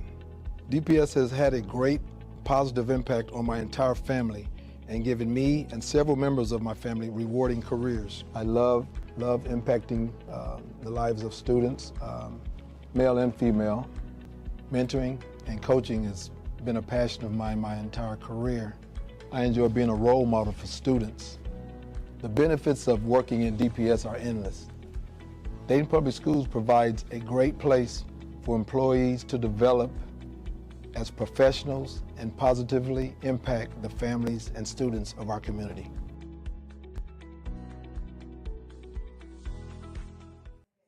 Welcome Stadium, this is a great place to host special events, and especially when it's an event for Edwin C. Moses Relays. We had a good mix of teams from all over the place. We actually had a team from West Virginia, some Cleveland schools, some Cincinnati schools, so it's always good to have different competition and to be able to share our home with a variety of people. Well, it was amazing because this is their first time being able to compete on the facilities track, and they found out it's a lot different than before. It's a lot faster than before, and not only that, but to experience having a gentleman who had never lost a race in 10 years here to watch them and to provide them with medals. It was an amazing experience. The Dayton Relays, as it was called, we should really work to build that up because it was one of the top track meets in the state of Ohio. People from all around the state would come, all the best schools, all the best relays. You know, this is a prime facility, and we need to get kids more involved in sports on a competitive level as well as sports on the academic level. Hi, I'm Brett Collins in the Media Arts program at Ponus CTC. Today, I am here at Ponus interviewing Art Student of the Month, Javon Christian. Javon is a student in the Graphic Art and Design pathway at Ponus Career Technology Center. He is an outstanding student with excellent attendance. He prioritizes his grades and has maintained all A's and B's since starting at Ponus. Javon is involved in the community and even volunteered as a poll worker for the last election. He also volunteered to distribute Thanksgiving dinners throughout the community during his Thanksgiving break. Javon demonstrates the Ponus 5 P's of being punctual, prepared, polite, presentable, and productive every day. How does it feel to be Student of the Month, and then what did your family say about the accomplishment? It feels great to be Student of the Month. I was kind of shocked to find out that I actually won it, but in my family, they was really happy for me. A lot of support came my way. What was it like for you going through from freshman year all the way to now and picking your pathway, and what forced you into getting into graphic arts? Well, what really made my decision into going into this pathway was like my love for art. I really like art and drawing and stuff. It was like kind of my passion. And like from freshman year to now, I was kind of nervous, you know, first time in high school. So I was really mainly focused on my work, but like, hey, I wasn't trying to fall behind. Going forward, what are your long-term goals in life past high school? I really haven't decided yet, but like seeing the different jobs and stuff that's aligned with this pathway, I would be interested in doing stuff like that. What type of jobs? Designing logos for different businesses, making my own brand of t-shirts and clothing. What made you come to Ponus, and when you got here, was it what you expected? And how did your experience have been so far? What made me come to Ponus was like the different pathways they got here, and like the different opportunities I would be able to have coming out of high school. So since you've been in this pathway, since this is your first year, what's a highlight moment for you in this pathway? What has a teacher said to you? What stood out? So a highlight moment would be like, we had this thing called Business BPA, or Business Professionals of America. Had like a big field trip, went to that, and for like a competition and designing stuff against other schools around the city and the country. Our pathway, we did good. We went to state. So you like competing with other people and showing them that you're the best? Okay. The last question I want to ask you, what advice would you give to somebody coming into this pathway? I would say have an open mind about coming into it. Don't think that it is boring. Focus on your work, but also try to like have fun.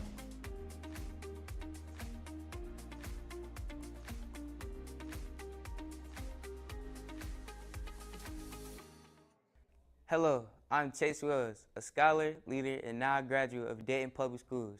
I want to say thank you to Dayton Public Schools. You mean so much to me because of everything I was able to accomplish in these past 4 years of high school. In doing that, you guys created a foundation for me to rely on for my future endeavors. In these past 4 years, I have learned that having a plan is key to your success.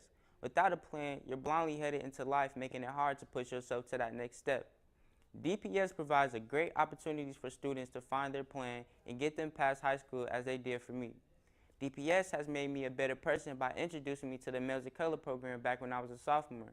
The Males of Color program provides lots of help, fun activities, but most of all, a family. With that, I became more confident in myself and more determined to do good in my community, and that has made me into the striving young man I am today. For my future graduates, stay focused, know your plan, and be the best that you can be. You are your greatest enemy. Only you can stop you from being great. The sky is the limit. And now, this is the last episode of In Case You Missed It for the school year.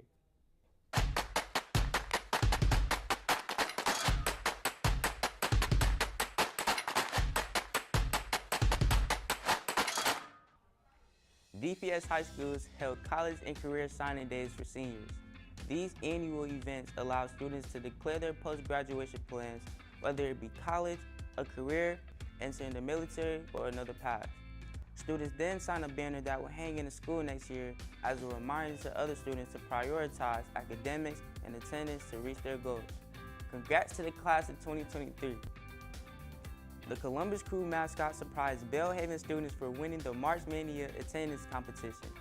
Students were called up to high-five the mascot, receive a certificate, and get their photo taken. Keep up the great attendance next year, Bobcats. The annual All-City Arts Festival was held earlier this month. Approximately 450 students from all grade levels performed songs, played musical instruments, and showcased their artistic talents. Thank you to all who helped make the day a success. The annual employee retirement celebration was held at the Dayton Art Institute. This year, 52 retirees were recognized. The retirees enjoyed dinner, music, and then a recognition program to celebrate their years of service to the district. Collectively, these employees devoted more than 1,284 years to DPS. Thank you for your service. We wish you the best in retirement. After a long year, that's it for this episode of In Case You Missed It. Catch us back in August for more district highlights and follow us on social media to get the most up-to-date news 24/7. I'm Chase Wells, and remember, when the going gets tough, the tough gets going. Class of 2023, we out.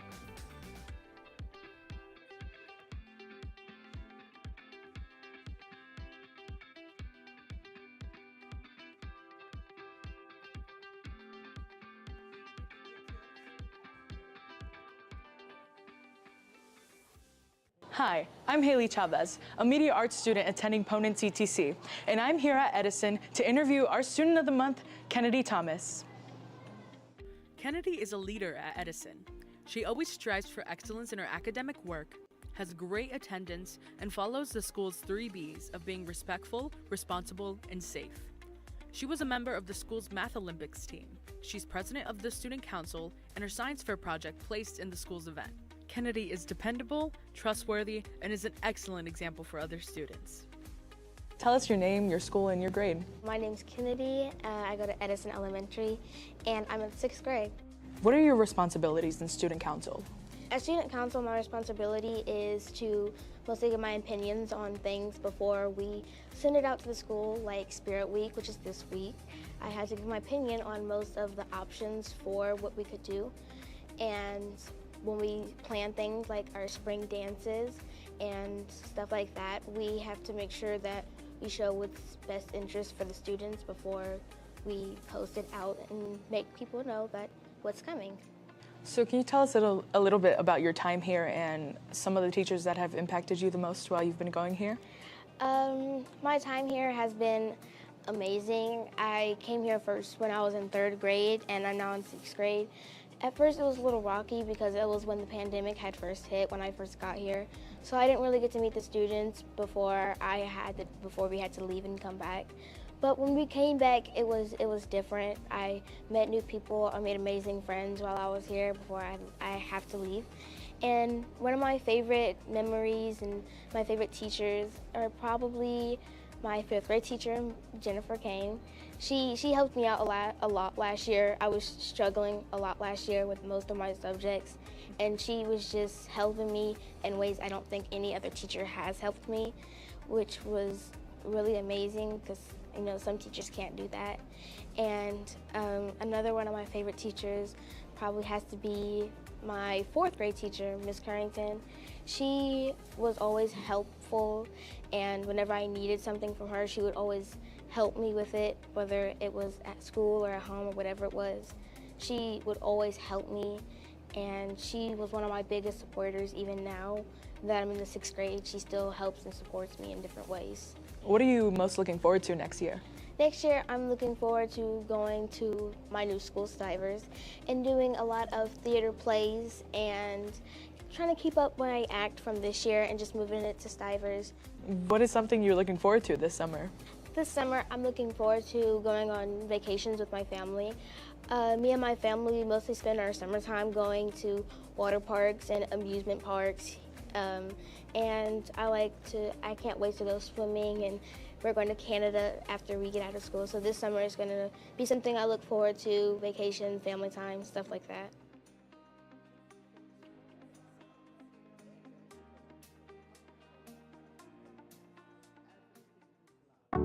It's just an opportunity for the entire community to benefit from a very, very nicely renovated stadium. Today, they're putting up a beam at the top of the press box as a kind of a symbolic, we're almost there. Shook invited everyone out for lunch and then also to sign the beam, and then they're going to hoist the beam up behind us. So we're very excited about the fact that we are nearing completion of this project.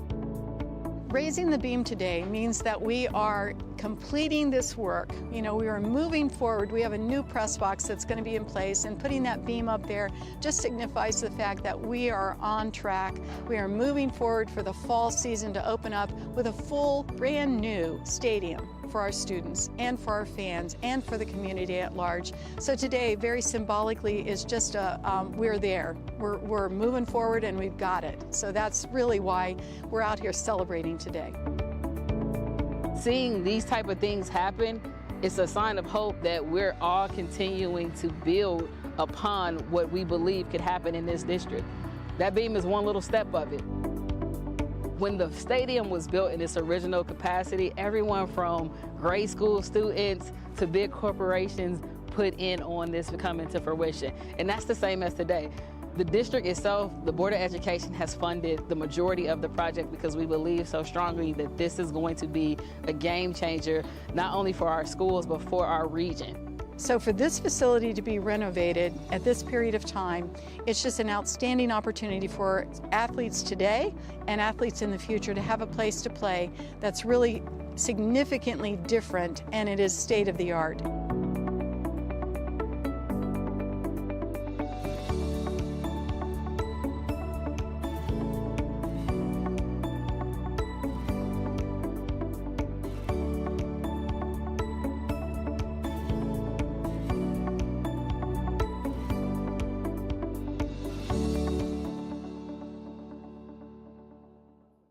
My name is Mark Fairhurst. I am the teacher leader or lead teacher at Horace Mann Elementary, and this is my 6th year in this role. DPS is a great place to land for a career. If you want to work in a district with tremendous diversity and with unique challenges in an inner city environment, and you don't want to just choose the path of least resistance and the easiest career where I guess I would call it just putting it on autopilot and expecting your students are all going to be self-learners, this is the place for you. You will have, again, tons of opportunities to work in unique settings with children of diverse backgrounds who have tremendous needs. We all recognize that, we acknowledge that, but we don't steer away from it. We welcome that. We relish the opportunities to demonstrate what a great staff we have and what a great district we have. And time again, I've seen people step up to those challenges and take them on and be a real difference maker in someone's life. When I interviewed for this role, I remember Dr. Lawley, after asking me the interview questions, asking me if I had any questions, and I said yes. Tell me that I will have the opportunity to work closely with staff in a way that will make a difference in their lives. tell me it's going to be about changing lives, and by extension, helping teachers change children's lives by equipping them to be better at the craft than they were before we met and before we worked through the coaching process.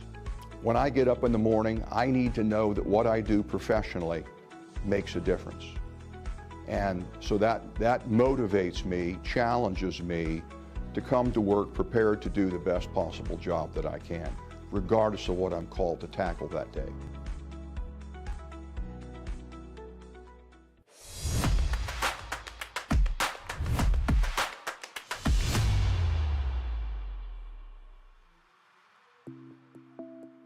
The season was pretty good. I loved it. I enjoyed every moment. What I enjoy most is the atmosphere that my team provides. I feel like it's a good atmosphere, good energy, good vibes. Being a senior, this is my last year, so it was pretty sad, but watching the freshmen come in and grow to become better and to look up to us, it was really good overall, and I think our boys did really good. They went pretty far. To be a cheerleader is more than just accessory to the basketball team. It's really just to push your team on. We're like a support system. Also, we're like a hype squad. So I feel like without the cheerleaders, it's not a team.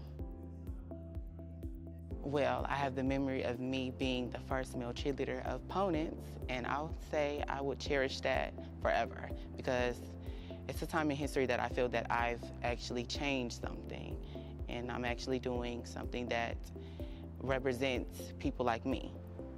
I just want to say to our coaches, thank you for pushing us to be the best that we ever could, and I thank you for everything you have done for me over the 4 years, everything you have done for this program. Thank you.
My name is Angela Shelton. I am the assistant principal at Fairview Elementary in Dayton Public Schools.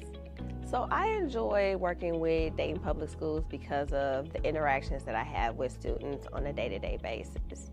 It is those small opportunities to make connections and help students to self-regulate and getting their bodies ready to learn that I appreciate the most. I appreciate and I love working with the teachers in Dayton Public. Dayton Public has the most phenomenal teachers. I've learned so much from them during my years here in Dayton Public. And so it's those things, the students and the teachers and the connections that makes coming here. Everything that I hold true to me, everything that I value closely, I have actually been grounded in that through DPS. To be specific, when we talk about being equitable, it was through DPS where I was able to join the Montgomery County Equity Fellows and to really start digging in and having deep conversations around equity. I got that through DPS. When I think about social emotional learning, which is very dear to my heart, I got that through DPS, through Conscious Discipline and our partnership with Learn to Earn and Preschool Promise. When you talk about instructional strategies and approaches to learning, I dug deep in that through DPS. So I am the professional that I am right now because of the initiatives and the strategies and the approaches that are grounded in Dayton Public Schools.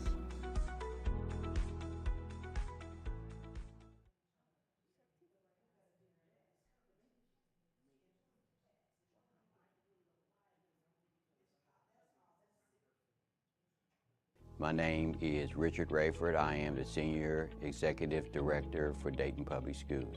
So our staff has a very important role into education, which they make sure that the buildings are clean for the students, which helps them to focus more on the education part of school so they have a better opportunity to learn. DPS has had a huge impact on my family. I've actually had 4 children that graduated from DPS who are successful. 2 are nurse, and 1 is a semi-driver for a big company. I've also had probably 10 nieces and nephews that has attended DPS as well, and I currently have probably about 7 great nieces and nephews that attend Dayton Public Schools. And I enjoy coming into the schools when I see their smiling faces, and they like to see their uncle come in and talk to them and try to help them to gain a better path for their education. Personally, DPS has impacted me both professionally and personally, and I enjoy the opportunity that it has provided. If you enjoy contributing to the education of children, this is a great place to start. There's an opportunity for growth in your success. If you like to advance your career, there's excellent opportunities here for you to advance your career. And I've been here 17 years, and I wouldn't trade any year for working here. We are having our groundbreaking ceremony for Welcome Stadium project, and right now we're going to have some amazing things happening here. More importantly, we are going to have all our student athletes been able to use the facility. So our middle school, their football games are over here. Even our high schools, our soccer games are played here. We have many community members that come through here, 5Ks. They run around the building and they run inside the building. At some point, we want to bring concerts here too. We were intentional with our lighting, so it's not just white lights, but we have color lights too. So the upgrades on our Wi-Fi so that, people can use their electronic devices, and when UD come here, they're not having issues, or any other colleges that may want to use it. We also were intentional with the track with making sure we put our college lines on there too. It's definitely going to be a multi-purpose facility for sure. I think the most exciting thing is just the feel you get when you talk to people about it. From talking to kids to talking to our elders, they're all excited about this. There's so many pieces. There's people who are, they want to come down and buy a shirt from the Spirit Shop before a game. Or there's people who want to come out and they spent time looking at some of the trophies and old pictures. There's people, the kids are like, I can't wait to run on that track and get out on that field. So just knowing that we're doing so much that people are just excited about different pieces, I think that's what makes me excited, is just seeing the excitement in people's faces. It's going to be a magnificent facility. It's going to be somewhere they can come out and enjoy and be their best. And I think our community should be excited for what it can bring to not only our students, but for the city and the region, as far as getting some activities here and being a community space that everybody can enjoy. The thing that I'm most excited about is just the actual opportunity for our students to play on a high quality field. I come to a lot of football games. I come to soccer games here. Band competitions, whenever there are outside groups that come in, also occur here. And just to have a place that our students are proud of, a place that they'll enjoy playing on, because this is a legacy stadium. I mean, 1949 was when this was built originally, and while it's in okay condition, it's been kept up as much as you can. It's time for a resurfacing, a refacing, a revisioning of what this should look like, and that's what's happening right now. I think that we should all be excited for this upcoming change because it's a reality now. We've talked about it for a few years here whenever I've been the superintendent, but it's a reality now. And I know other people have talked about it for years and years and years. It's reality. Today, it's the beginning.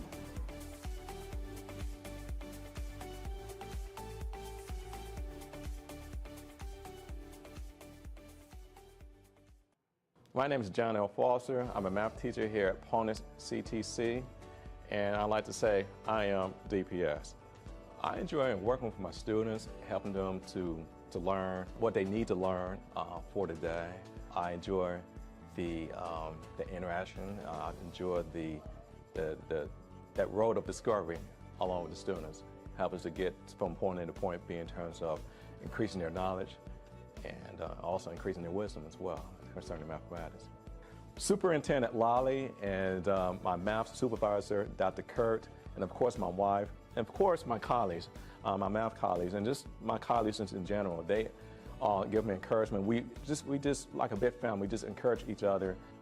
I believe DPS is a good place for anyone to start their career because we have children who are in need of having good mentors, good leaders, good teachers who are willing to show them love to help them to grow, because they might not get that entirely at home, but this will be a second family to them to get that love and get the knowledge and get the education, the good education that they need to have to go and prosper in this world of ours.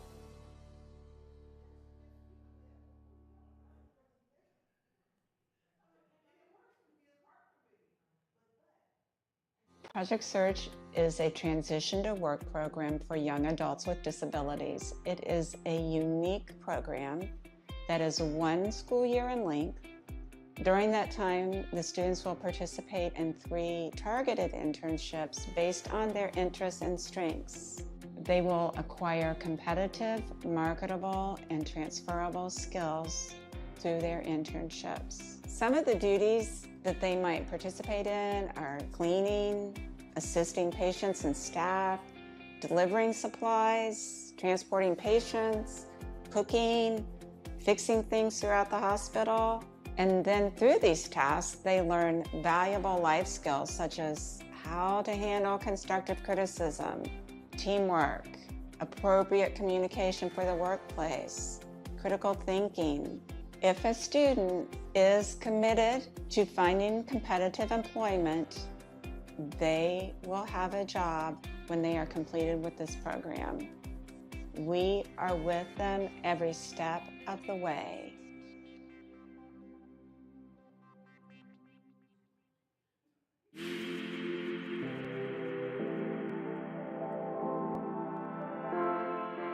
I just want to encourage our students to come to school and be okay with who you are. Whoever you are accepted, and we love you, and we look forward to having you here. The main words of encouragement I have for students, whether you're moving to a new school or a new grade, is to be yourself, be who you are, and don't give up. I'm really excited to meet our new middle school students who are coming to 7th grade. Middle school is an interesting and weird world, but we are ready for you, and we can't wait to help you prepare in the next 2 years for high school. One, I'm excited about our students, families, and staff returning this year to continue the work that we started last year. Secondly, I'm excited about the partnership that we've created and the journey we're about to embark on. Hello, Dayton Public Schools. You are in the right place at the right time, doing the right thing. So, be informed, be inspired. Be reflective, but yet be relevant. Be thankful and be thoughtful, but above all, be you. Looking forward to having a great and exciting school year. The Dayton Public School District has 16 thriving elementary schools serving preschool students as young as 3.5 years old through 6th grade. Caring and dedicated teachers and staff are determined to help all students succeed academically. Individualized attention is critical to academic success. DPS elementary schools follow a double teaching model in 1st through 3rd grade. Having 2 teachers per classroom allows for class size reduction introduction, with one teacher focusing on math and one on literacy. This allows students to receive more one-on-one attention to help them excel academically. In addition to traditional academic subjects, students of all grade levels learn to be problem solvers, team players, and solution-oriented thinkers through STEM experiences. Career experiences begin in kindergarten to introduce students to a variety of career paths and opportunities. Art, physical education, and music classes are also part of a student's well-rounded educational experience. Music classes are designed to give students hands-on experience and make them excited to participate and learn. Many elementary schools also provide after-school programs and family resource coordinators to connect families to any services they may need.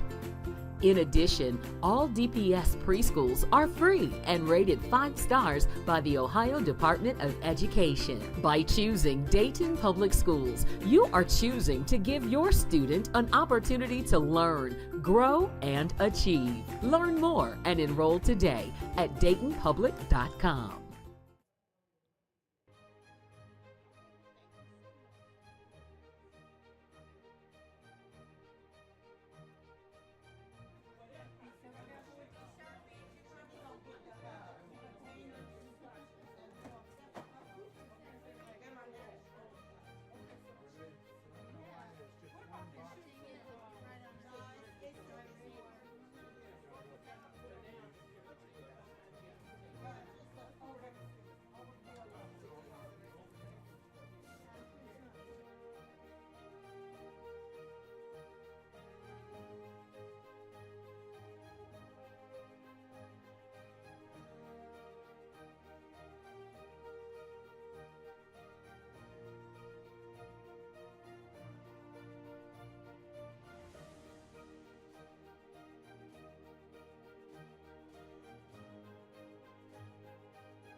Who am I? I was born in Diamond, Missouri. My birthday is January 1st, 1864.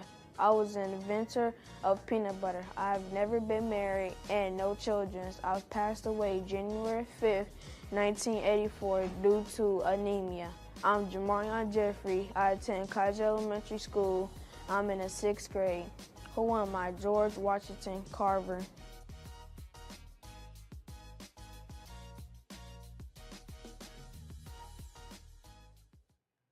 Everything we're teaching in music in Dayton Public Schools goes towards the whole child. So we're helping people, kids not just be better musicians, but be just better people. The skills we're teaching really go to increase literacy with our early learners.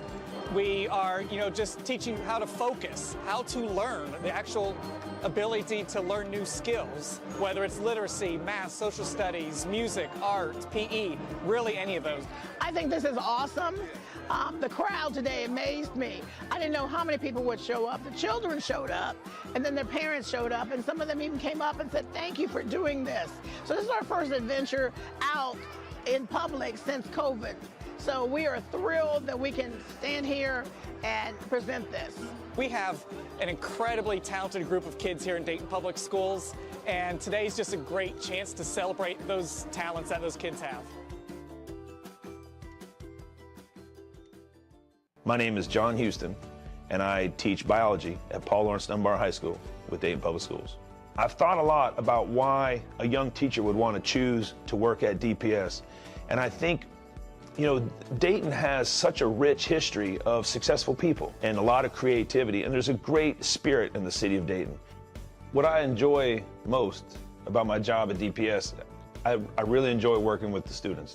I like seeing how our students grow as people. What really resonates with me is every time you look across the room, you don't know who the people you see could be, the next doctor, the next lawyer.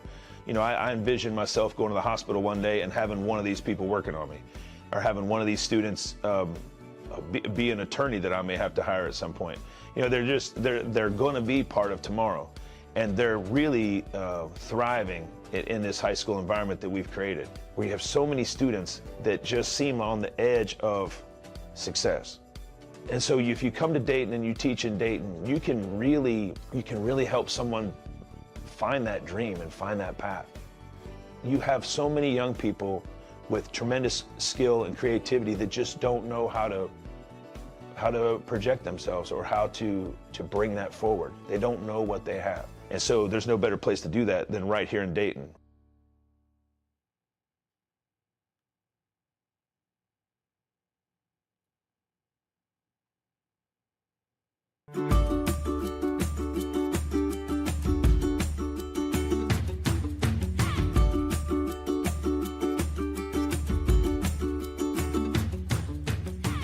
So in Dayton Public Schools, we're really happy to have Project Lead the Way, which is sort of a nationwide STEM program. They've got a whole bunch of different STEM classes, and our goal, we call it Gateway. It's a gateway to high school, right? So we're trying to get kids excited and interested in these different STEM areas, right? Whether it's robotics or engineering or whatever it is. And it doesn't matter exactly what they're doing here. They're learning those skills that you talked about, the 21st century skills, right? Teamwork, collaboration, problem solving. So we're using a lot of technology that is good for them to learn, but the real skills that they're getting is that problem solving and that collaboration, because the technology is going to change, right? And the key is for them to learn those skills. My favorite part is when the students take ownership. The other day we were doing robots, and a girl who always says, I can't do it, said, Miss Tubbs, look, I did that, I made that robot go. So that was kind of priceless. And I like them seeing the aha moments when they figure out something, especially the girls, when the girls that, you know, aren't really into STEM as much as the boys are. And when they get their robots working and they take ownership and pride in what they're doing and they're excited about it, that's really special to me.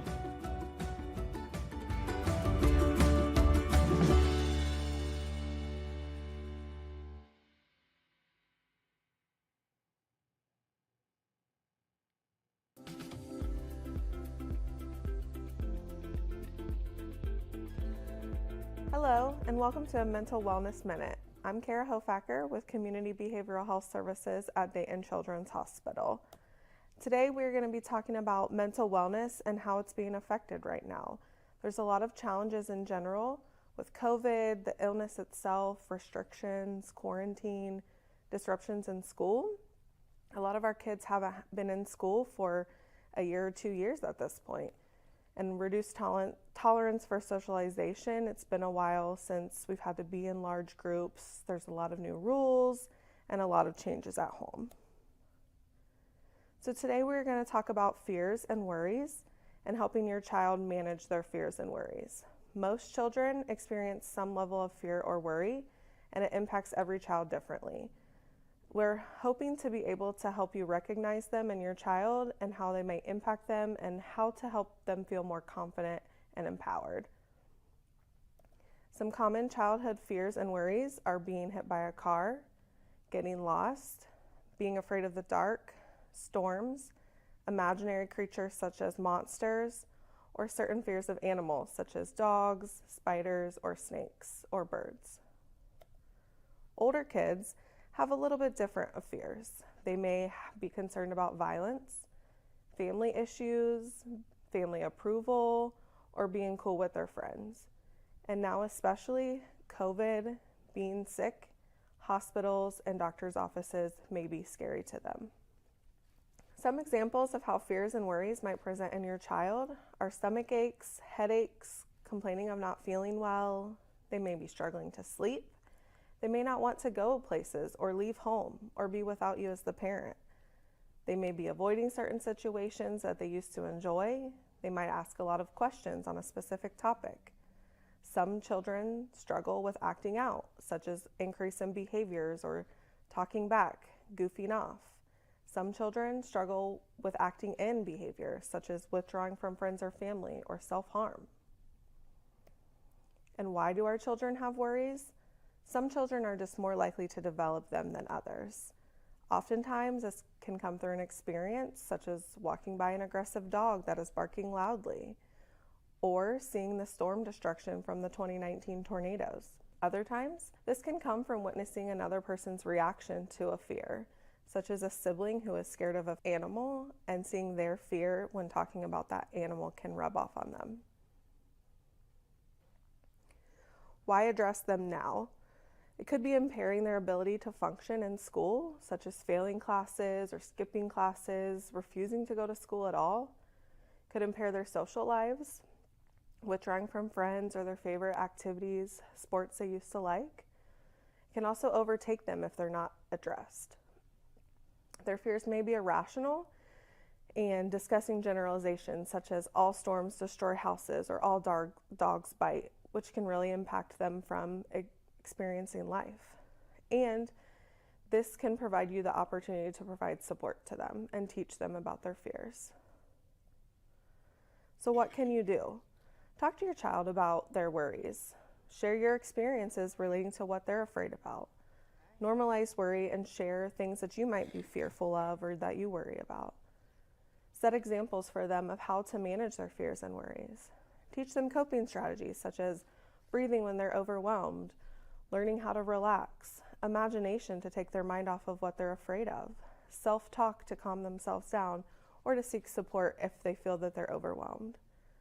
Helping them to gradually face their fears, such as if they're afraid of dogs, maybe meet some friendly dogs, walk by some dogs behind fences that aren't being aggressive, or take a class to learn how to interact with animals. Remain calm when they are scared, support them facing things they cannot avoid, such as doctor's appointments, and praise them for facing their fears. Thank you so much for taking the time to invest in your child. Remember that fears and worries are normal for both adults and for kids. Just be mindful of how their fear or worry may be impacting their daily functioning, such as school or interacting with families and friends if they're avoiding certain situations. Be supportive, setting an example for them of how to overcome fears and normalizing having fears and worries. Come up with a plan with your child on how to tackle those fears and worries, and you guys can conquer anything. Thank you.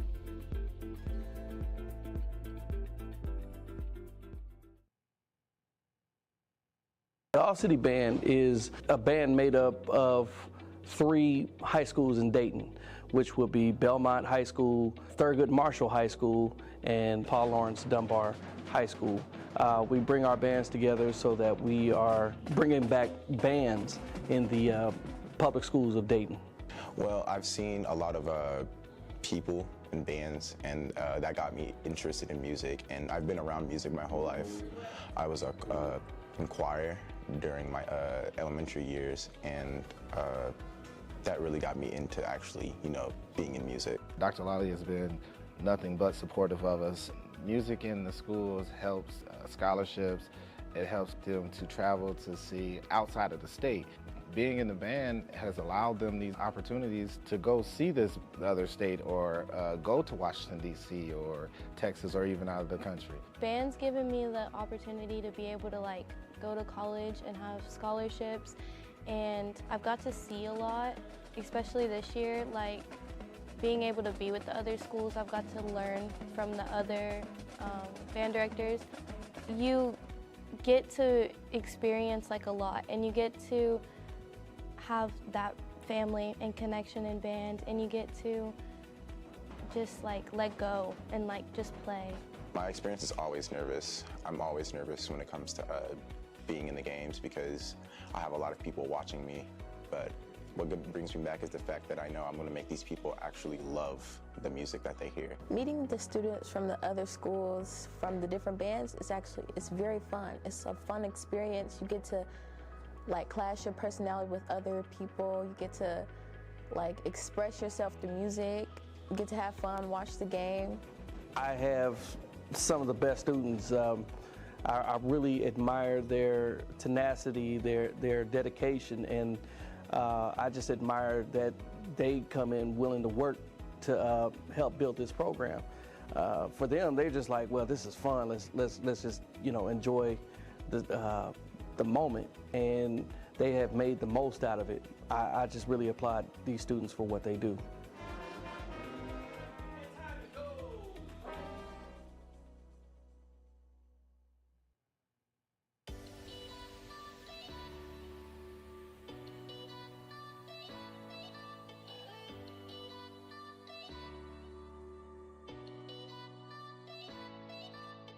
Hey you guys, I'm Wham Middleton. Too Tall Winston. And we're with the world famous Harlem Globetrotters here at Belmont High School.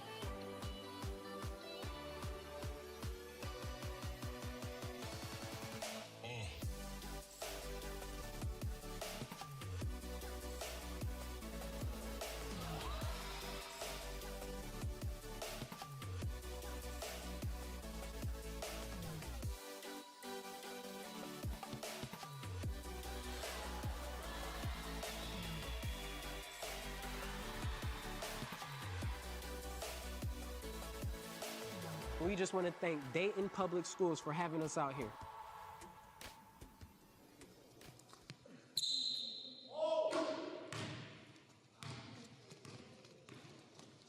Come on now. Who am I? I raced horses for money. I have 4 gold medals. My nickname is Buckeye Bullet. I ran German-made shoes. Who am I? Jesse Owens. And I am Dante Foster Goes to Kemp Elementary 5th grade.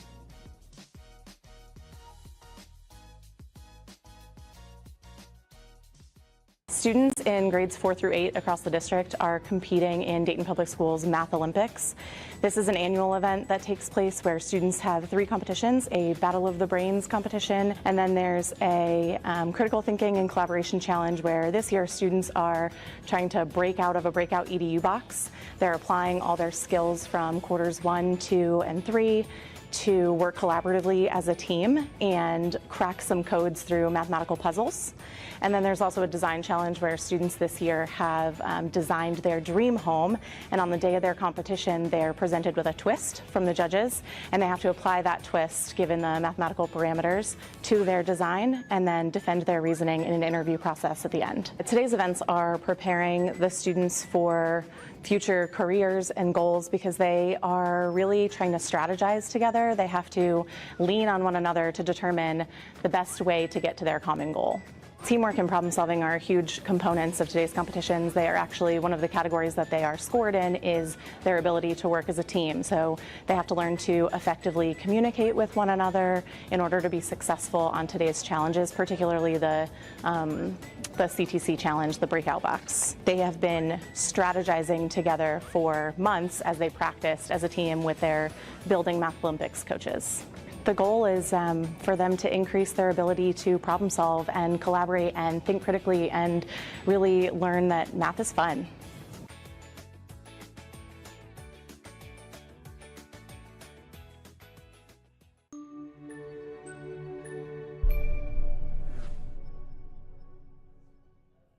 My name is Jacqueline Rutterow. I'm Senior Director of School Programs for Save the Music Foundation. We're a nonprofit organization dedicated to helping students, schools, and communities all around America reach their full potential through the power of making music. Save the Music is very fortunate to have strong partnerships with our manufacturers. And in Dayton, we purchased Conn-Selmer band instruments for the 3 middle schools this year. Conn-Selmer, in turn, kind of to add some support above and beyond, brought Mickey Smith Jr., the 2020 Grammy Music Educator Award recipient, to Dayton. So we have spent the last 2 days in all 3 middle schools where Mickey has worked hands-on with the students, really establishing kind of fundamentals, reinforcing proper posture and breathing and making a good sound on their horns. Here in Dayton, we've laid a foundation to support the K-8 schools. So all of the students in elementary school having access to high-quality musical instruments to make music in school every week. And the middle school students who are picking up a trumpet or a trombone for the first time have a high-quality musical instrument to reach their full potential. Also, with a superintendent like Dr. Lally, who is a former music educator herself, really prioritizes arts and music education and has made huge investments from her role at the district to ensure these programs will be successful and sustained for years to come. With this instance, my focus is to teach them the music, but it's also to show them that they're loved, they're valued, and they're wanted, and that there is so much promise inside of them. We have to show our kids now more than ever how much they matter. My time here in Dayton Public Schools has been nothing short of amazing. I love the energy. I love the enthusiasm of the students. It was so refreshing to come to a place where the kids really appreciate the opportunities that they're being given. And this is something I won't soon forget. And I want to tell those kids that may be watching and all those that are connected with this institution that what you do matters more than what you realize, and to keep on going and make those next steps the best steps and the next sounds the best sounds.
If we catch them right in kinder and first grade, we can do a lot of good work.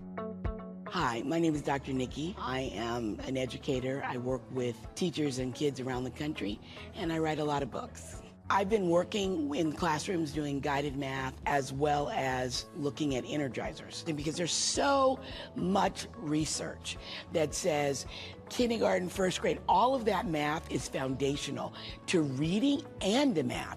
There's long-term studies that look at what kids were doing in kindergarten with math. It's so important for kids to build number sense and understand how to play with numbers, especially at an early age, so that they understand that math is about thinking, not just getting answers. I'm Dr. Allison Mello, and I'm a former assistant superintendent, former math specialist, classroom teacher, and curriculum director, and now I'm a full-time math consultant. I'm really excited to be in Dayton Public Schools and working with the classroom teachers, showing them some different routines to get kids excited about learning math.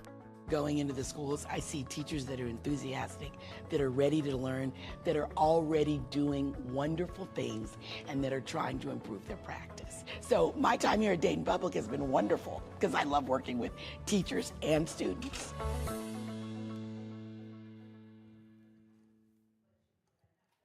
The Dayton Public School District has 5 middle schools that prepare students for high school and beyond. Edwin Joel Brown, Wright Brothers, and Wagaman are standalone middle schools, while Belmont and Stiver School for the Arts are both middle and high schools. A focus on continued academic excellence is present in all middle schools. In addition to their standard English language arts classes, all students take a reading course designed to ensure they leave middle school with the mastery they need to excel in high school. In addition to traditional subjects, Project Lead the Way courses are available to middle school students who want to explore STEM concepts while also learning valuable life skills. Classes like design and modeling, medical detectives, and automation and robotics introduce students to engineering design, the medical field, and more. Project Lead the Way courses are designed to teach students how to be problem solvers and critical thinkers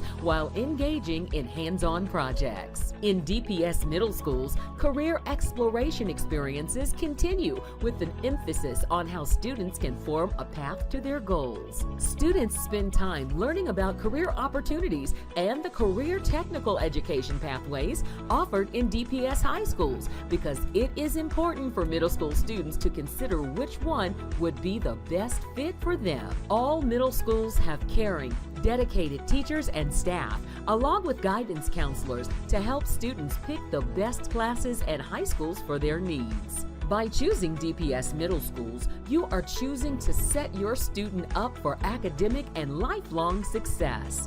Learn more and enroll today at DaytonPublic.com.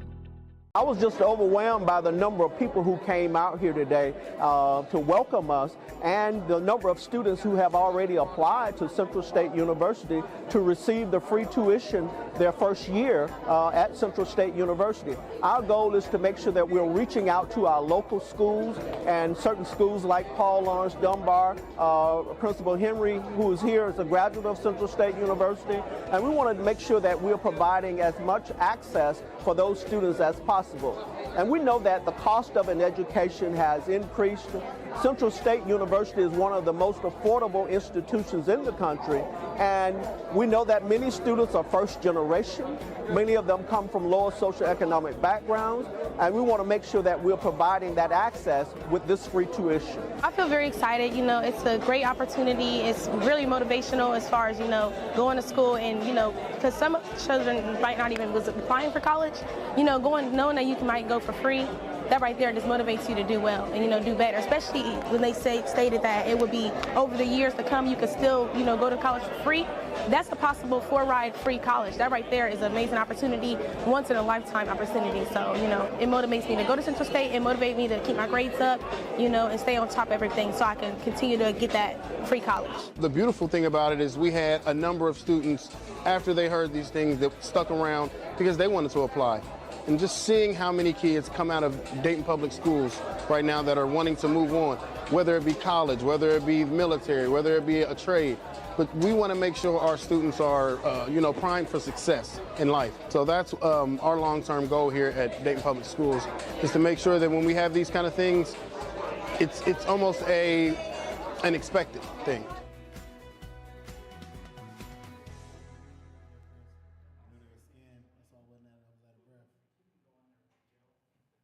Who am I? I was born on February 27th, and I was born in Dayton, Ohio in 1971. I was an actor, an entertainer, and a host. I played in The Walking Dead, and I won an Oscar. I played 3 sports, football, baseball, and basketball. Hi, my name is Jeremiah. I go to River's Edge, and I'm... City School District has just completed an executive session Consider the appointment and employment of a public employee. I move that we exit executive session. Is there a second? Second. It's been moved and properly second. Any questions? Seeing none, may we have a vote? President Goodwin, Yes. Mr. Smith, Yes. Mr. Sampson, Yes. Ms. Wick, Yes. Dr. Pickett, Yes. Ms. Reinhardt. Yes. 6 yeses. Thank you. I am actually going to ask that we have added to our new business. You said I'm on mute? Am I good to go? I don't know what's happening. Hold on. You weren't on mute. Okay, so I'm actually going to add an item to the agenda under new business B, and it is first it's the waiver of the 48-hour rule, and then C would be to speak to two superintendent search firms. So B will be, I'm making a motion that we waive the 48-hour rule. For item C, that will be added on to for superintendent search firm conversations. So I make a motion. Second. Okay, thank you. On both. It's been moved and second on waiver of the 48-hour rule. Are there any questions? Seeing none, may we have a vote? President Goodwin, Yes. Mr. Smith, Yes. Mr. Sampson, Yes. Ms. Wick, Yes. Dr. Pickett, Yes. Ms. Reinhardt. Yes. 6 yeses. Okay, so the next we are, as they set them up, we are going to, I don't know which group is first, but we are going to talk to the firms that will possibly be serving as our superintendent search firm.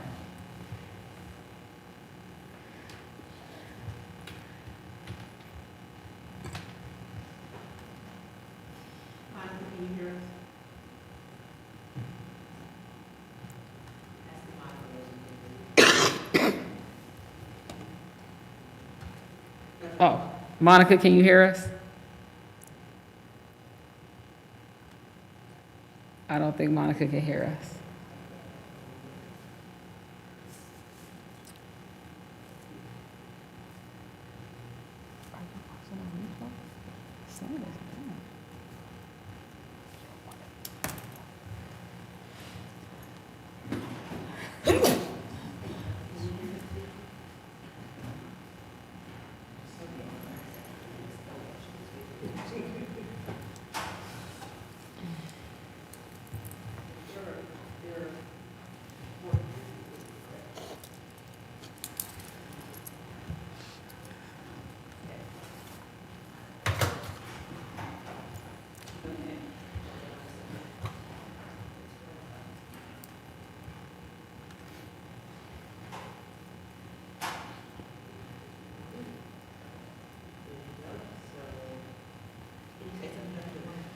Can you hear us?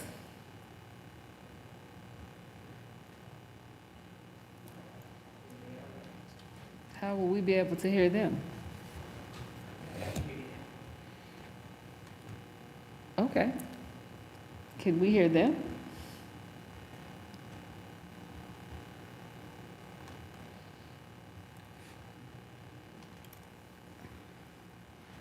Can you hear them on the live stream?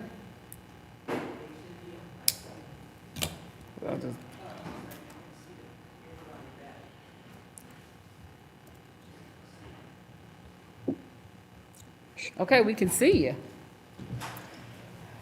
Hello, hello, hold on, give us one more second. Thank you for being patient with us. We do appreciate it.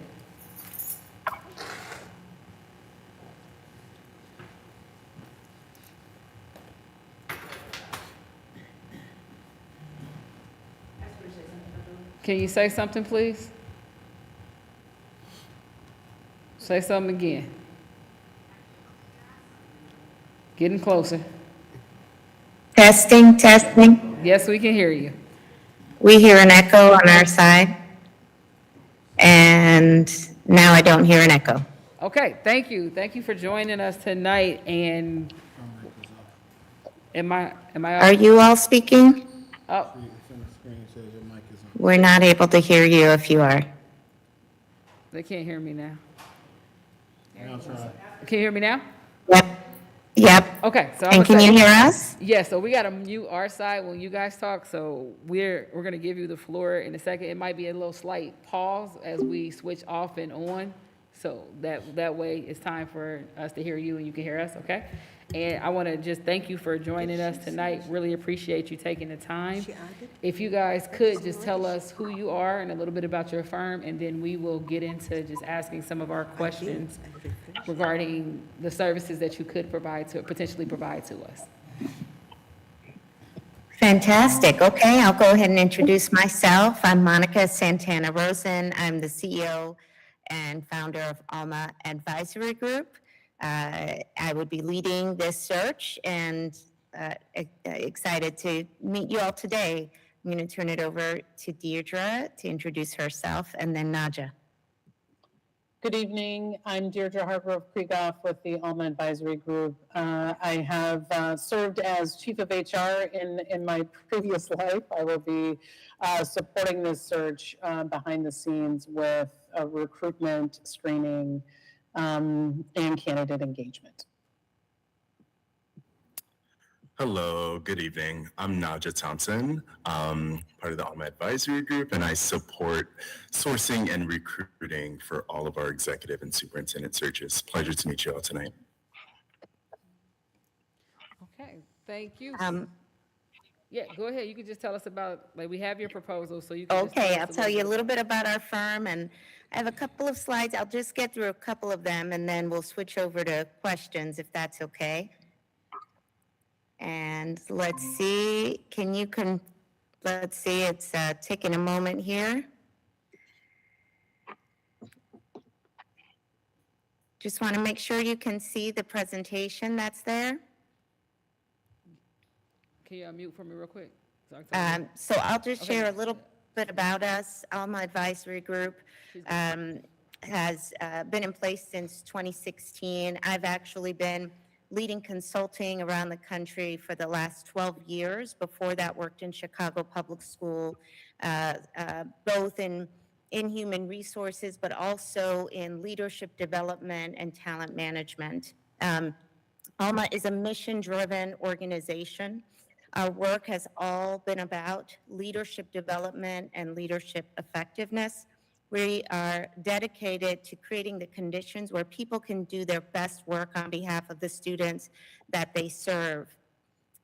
We have an awesome team dedicated to this search, with myself leading, Deirdre, who introduced herself, Naja, who would be leading our research, recruitment, and sourcing for the search, Venus Velez, who would lead the community engagement, Nita Lasapunko, who would lead the data analysis and survey leadership for the search, and Janae Harley and Sylvia Flowers, who would lead a lot of our screening and interviewing as we get through the interview process.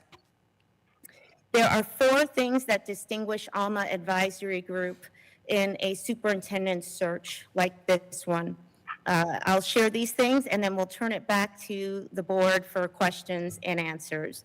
The first is that we are deeply dedicated to ensuring that community voice is well represented in your process. For Alma Advisory Group, the people with the most at stake in this decision shouldn't just get the opportunity to have input. They should have a seat at the table. They should be deeply driving and authentically informing the work that the board does. So our work is centered on community voice in a very transparent and open way throughout the process. The second thing is that we are very focused on supporting the board in leading a truly anti-racist process that mitigates bias at every step of the way. You cannot eliminate bias, but we can build awareness, we can train interviewers, we can help you build awareness about bias and how it influences the way that you're able to assess candidates, so that at the end of the day, the board is able to make their decision with their eyes wide open. The third thing that is unique and different about Alma is that we support the board in designing and building performance-based interviews. This is a process that allows you to really see how candidates make decisions, how well they align with your mission, your vision, your goals, and the competencies that are required for the job. And in order to do that, probably the thing that would be and has turned out to be most important for many of our search processes is the facilitation of the board's process. As expert facilitators, we help the board to ensure that you all are on the same page about what you're looking for in your next leader, that you are clear in your shared purpose, and that you're able to do your best work for this, the most important decision that a board has to make. So those are our commitments to you. Those are the things that our clients rely on us deeply for. So I know I will go ahead and stop sharing. We've got lots more to share, but I'll pause there and see what questions you have for us. Thank you. Open it up to the floor. Anyone? Okay, I'll start it off. Can you tell me just a little bit about the timeline that you have for, like, what's the longest timeline and what's the shortest to really work through your process? Yeah. So a typical search, a typical superintendent search will run about 4 months to 6 months.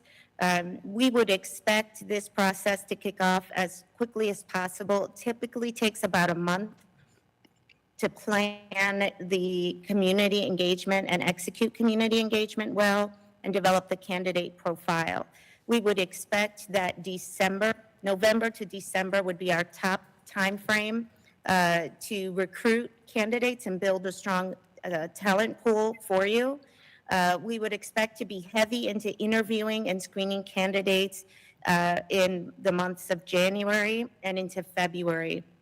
Our hope would be that by February, you would be getting into your finalist stage so that by March or beginning of April, you should have an accepted offer and be able to announce your future superintendent to your community. Thank you. Good. I have a follow-up question on that. That is really helpful. One of the hiccups that I think we're facing is that we are potentially having at least 2 new board members that would be joining the board in January. It is of my opinion that new board members who've never served before might not understand, first of all, the entire process that we've been through. And also, you know, there is a learning curve to being a board member. I experienced it 6 years ago, and to ask this really heavy lift of a new board member, I think would be unfair to them and would not be the best way to, they're already gonna be thrown into the deep end.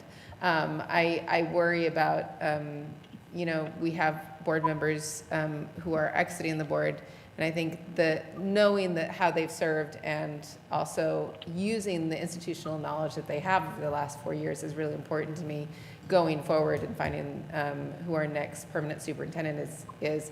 Is it possible to finish this process with fidelity by the end of December? Thank you. So I'll answer where you ended, and then if it's okay, I'd like to address a couple of things that you pointed out in your comments.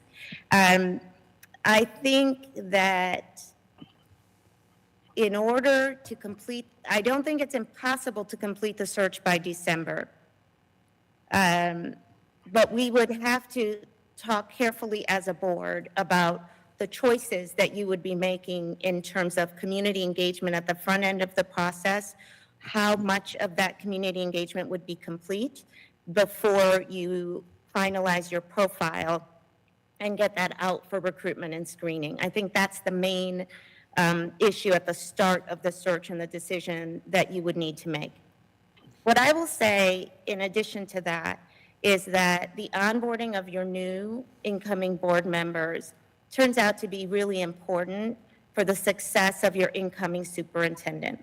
So in an ideal world, your two new superintendents would feel as good and as trusting of the process as you all are, because they're going to be the next supervisors of your superintendent. So what we would want to do, if we can't complete by December, and maybe even if we can complete by December, is we'd want to make sure those two incoming superintendents really understand the process, understand the competencies that you chose and why, and if possible, are able to participate in the process. So our best example of this, we often have board members that change seats during a superintendent search. In Cincinnati Public Schools, we actually had 3 superintendents that changed seats during the process. From the minute they were elected, those 3 joined the process so that we actually had the incoming and the outgoing board fully participate in all of the interviews, even before they were officially in their seat. And that created a process where in the end, even though the vote took place in January for the new superintendent, all of the incoming board members were able to vote and you had a unanimous acceptance of the candidate. So we would want to consider both of those possibilities with you. And either way, we'd want to make sure that your new incoming board members were fully aware and supportive of the process you all have been through. Thank you. Any other questions? So I have another one. So how do you guys work with board members that aren't necessarily on the same page on what they're looking for in the next leader of the organization? And I want to compound that with a second part of it of I'm really looking for, like, how do you work? We have some internal candidates that may be good choices, but we want to make sure that we are making the right choice for us, period, for what's best for the organization. But we may not necessarily be, like, it's 7 of us on our board, and 7 of us may not agree on what that is moving forward. How do you work with that type of conflict, in a sense, when it comes to what we're looking for in the leadership of this organization? Yes, thank you for that question, because it's, for me, one of the most important things we get right in this process, and we don't want to rush that piece of it. What I would say is, first of all, we don't expect you to all be on the same page from the start.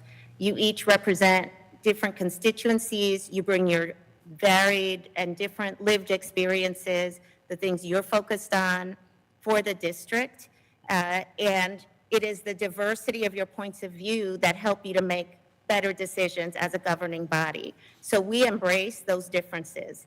That said, it's really important to understand where there's common ground at the beginning and where there might be differences in preferences or opinions. So we start the process working very closely with the board to clarify, what do you all agree is your shared purpose in this process? How do you want to carry the process out?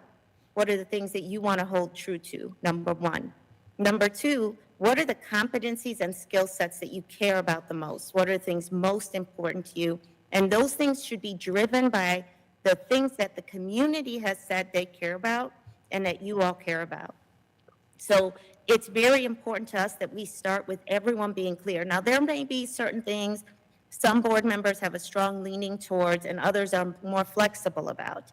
But we want to have all of that out on the table from the start and then go through the process together to screen candidates and have evidence-based conversations about what you all see and hear in those candidates.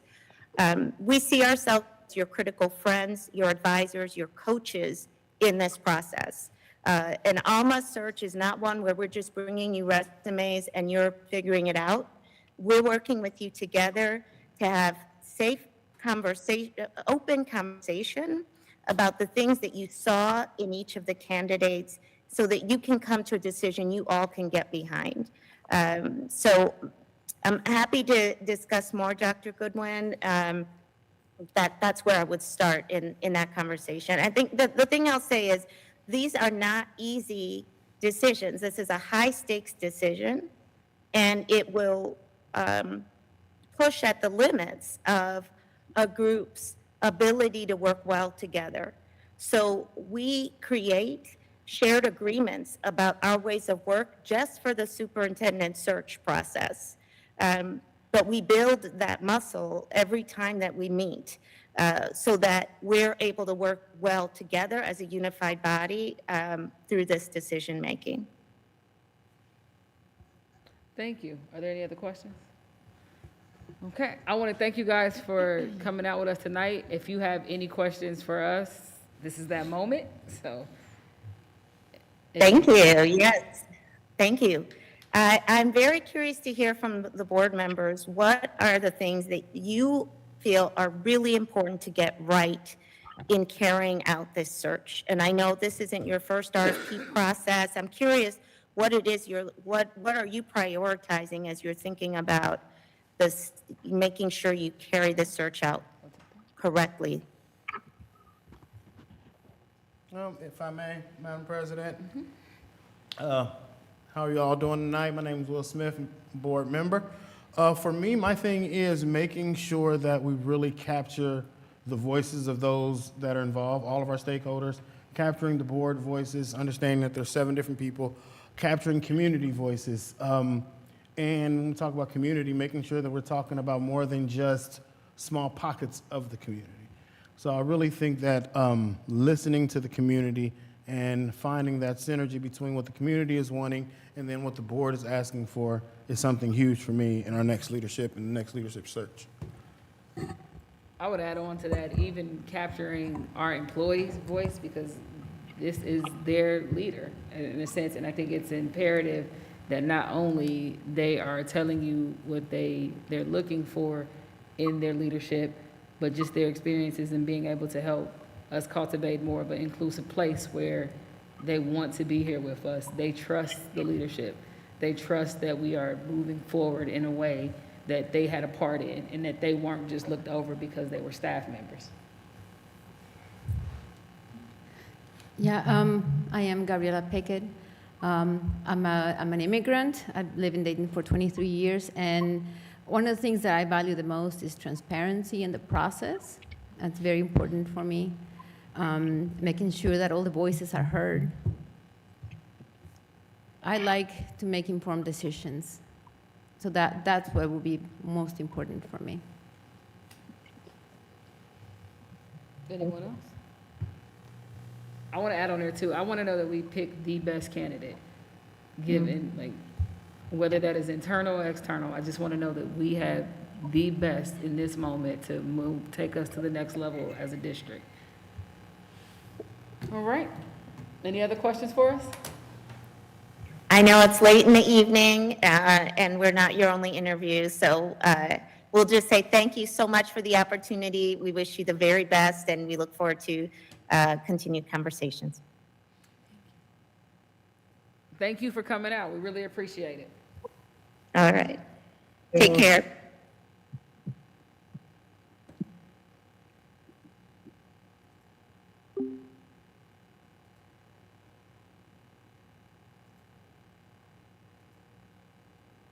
All right, well, they get that going for our next one.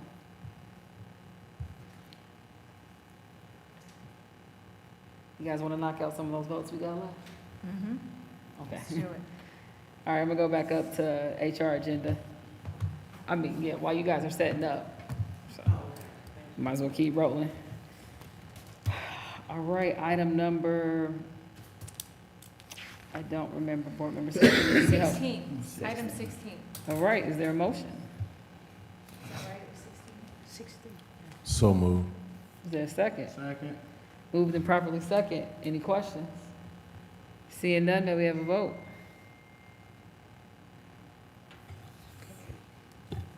President Goodwin, Yes. Mr. Smith, Yes. Mr. Sampson, Yes. Ms. Wick, Yes. Dr. Pickett, Yes. Ms. Reinhardt, Yes. 6 yeses. Okay, going down to policy, second and first reading. Resolution to adopt board policy second reading, insomuch as the Board of Education is committed to the continuing updating of its policy, rules, and regulation manual, and the committee, which was appointed, has been working towards that goal. The following is brought at this time for a second reading in compliance with the board file.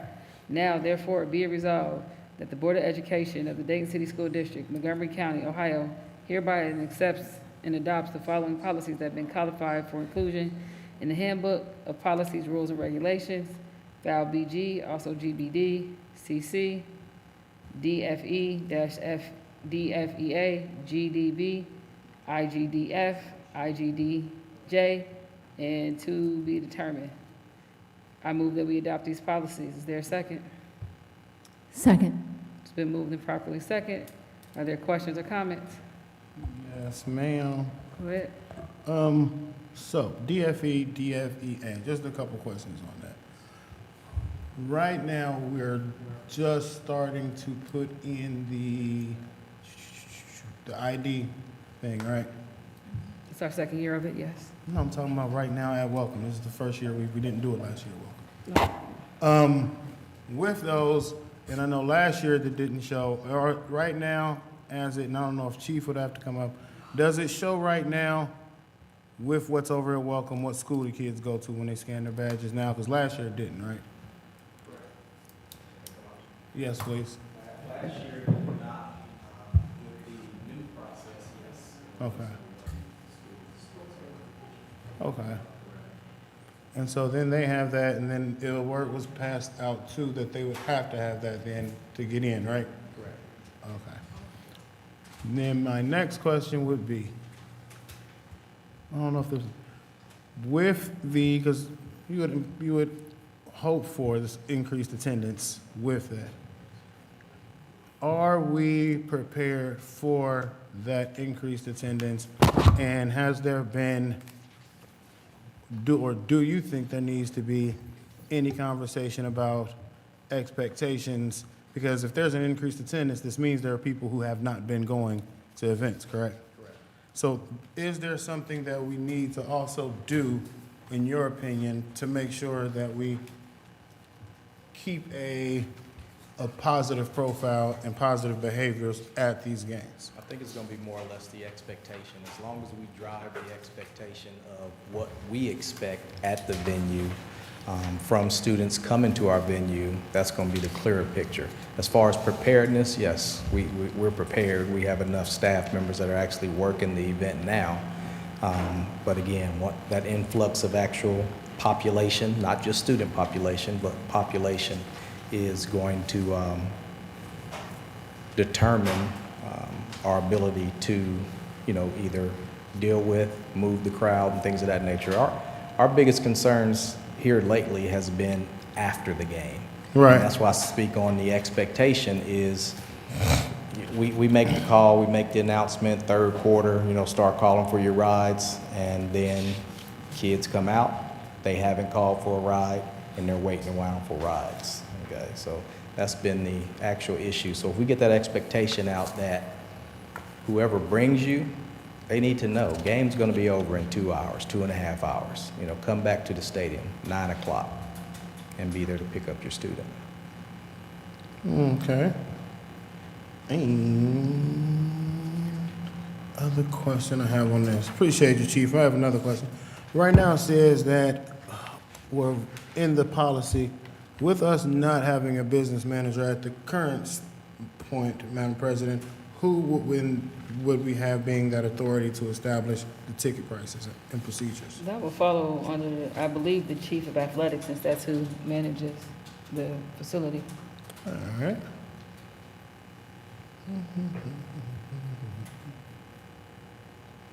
I think that's all I have for now. All right, anybody else questions? Go ahead, Board Member Sampson. Thank you, Madam President. I'll stay with DFE, DFEA. Is there, in the language that is being proposed, is there a rationale why it doesn't say the business manager and the chief of athletics are the delegated authorities to establish uniform ticket prices? Why is that responsibility solely on the business manager and not in collaboration with chief of athletics? Because the chief of athletics reports to the business manager, so that person can delegate that or take it back.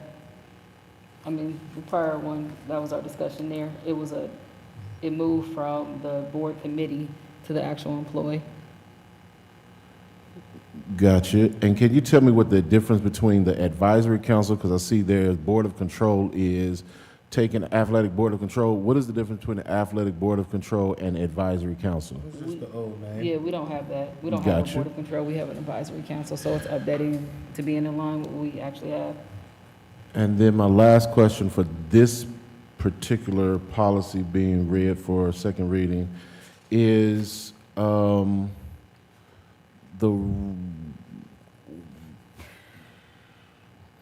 why are we proposing middle and high school students to get into events for free? Well, we provide them with free lunches, and we're also proposing not just them, but to extend it to our staff, because currently, under the old policy, only teachers and the superintendent's cabinet were the individuals who were allowed to get into the games at no additional cost. Our attendance has been low at them, and as we talk about experiences for kids in our city, and it's only their home games at this juncture, so it's an opportunity to allow them to come.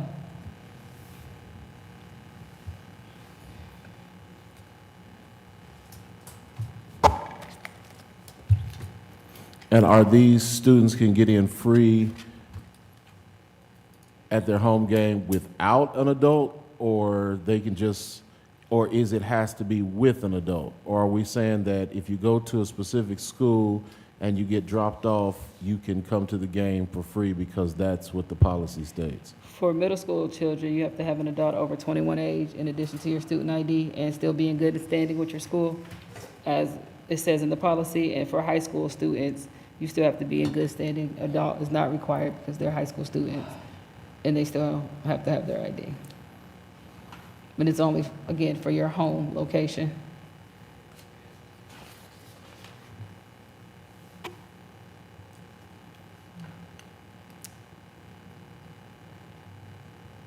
That's all I have for now. Anybody else? We got one more. So, my question there would be, while looking at this, I'm seeing we're talking about, this is more than just football, right? This is all the school, Okay. all the sponsored, school-sponsored events. So then that is a different conversation with, when I say the rationale for Welcome Stadium, I see, that's a 10,000 seat venue. Looking at basketball, which is a different sport, which we do not have attendance issues. We do with female basketball, with male Right. basketball. With men's basketball, so then you don't have the same issue there. What things are in place there, or what things could we be doing on that end, or is there even a need to have that policy be in place for our boys basketball, seeing that even right now, with it being something that our kids pay to go to, there are games where people are outside and cannot get in because it's packed before halftime? I think the question for you to answer for yourself is, what experience are you trying to give our students? If you are trying to increase students' involvement in their schools, because yes, at maybe 2-3 schools that have very successful boys teams, they have a higher attendance. Those that don't have successful teams, they don't have a higher attendance. Some of the goals that we've had as a board and some board members is providing opportunities for our kids to be at. I think you also have to remember, not only do we have a population that we have individuals that don't have places to go after school. So yes, there are kids who can pay for stuff, and there are a lot that can't. The attendance throughout from the policy meeting that we talked about, the intent and goal of this is to increase students' participation with their schools and being able to be in spaces that they can't be at When you look at the attendance at volleyball, when you look at the attendance at actually both male and female volleyball, girls basketball, boys basketball that don't have teams that have killer records, you just don't see that commitment and involvement with individuals. So the theory is to see if the barrier is the fact that they have to pay to come in. If it reduces it, it's great. If it doesn't work out, then we're back to the drawing board again of how to increase student participation in our district, so they take some pride in being a part of these things. Yeah, I understand that, and I think there's also the piece of if you have it to where there is no, to an extent, I can basically now say, understanding not only do they not have some places to go, that is also one of the reasons we have people out at Welcome Stadium so late into the evening is because there's no other places to go. So then looking at making sure, to me, not only do you want to increase student involvement, but you would also want to increase the event. And looking at not only just our district, around the area, the events that have gone on at games, which I am glad that we're looking at just these schools and their home games, but there still exists the possibility for people to come to the game and not to be participating as somebody who's coming to a school activity, but being able to go somewhere for free and hanging out and increases the negative perception. So that is what I'm asking, and that's why I like to have a conversation, and I've had conversations with Chief about that. That is my concern, is the ability to say, well, we'll just drop kids off over at the stadium because it's free. And there are, you could say, there are arguments for and against it. There's the possibility to increase some revenue if kids don't spend that money there and they went to the spirit shop or went to the concession stand. But there also is the ability to just be there. And that is my concern when it leads over into basketball, because then you do have the ability to have people just come and get into the game, and then you have this issue there where it's just people there, and they're not there to watch the game. They're there just to be there. So I think it's something, I appreciate the efforts, but I definitely just think it's something to watch and something to make sure we stay on top of. And if it doesn't work out, then I think it's something we should be able to have a second look at. Any other questions or comments? All right, seeing none, go ahead. IGDF, where it's the student fundraising activities, where it states district student teams or groups working in district-owned concession stands will earn 10% of the gross sales to be paid into the team group student activity fund account. How are these schools being selected to work? Is there going to be an opportunity for all of the schools to potentially benefit from this opportunity, or how does that work? Yes, there's currently been multiple, this is actually a practice that they've been doing before, and we're just actually putting it in policy. You can sign up right now, and I encourage more and more groups to sign up to work any of our concession stands. It is through, the athletic team has sent out communications both through their final forms as well as through the district leadership, because not only is it directed towards teams, it's student groups. So any activity that's within the district can benefit and receive, and hopefully they have a good day, that 10% towards their student programming. So yeah, it's through the athletic department. But 10% has been added, right? It hasn't, the practice hasn't been 10%. It has been 10% of the sales, yes. That's what they get. So there's a current policy that states It's not a 10%? policy, it's a practice that they've been Gotcha. doing. We're just adding it into the policy because they have had some, in the past, there have been issues with individuals receiving their 10% timely. Gotcha. So, yeah.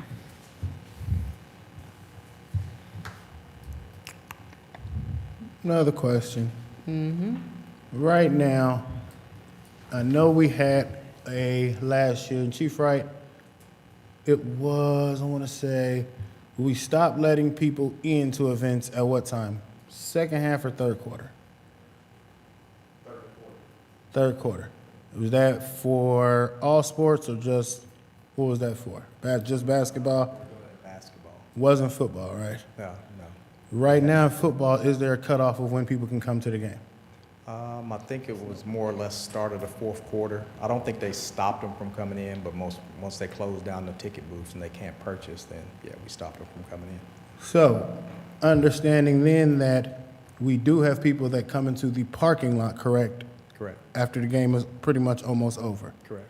Now knowing that people could come into the games because they wouldn't have to purchase a ticket, when do you think there should be some language around a cutoff for people to come in? If I could jump in real quick, because that would be a decision that you guys would make that's not policy-driven, it's practice-driven Correct. from you guys.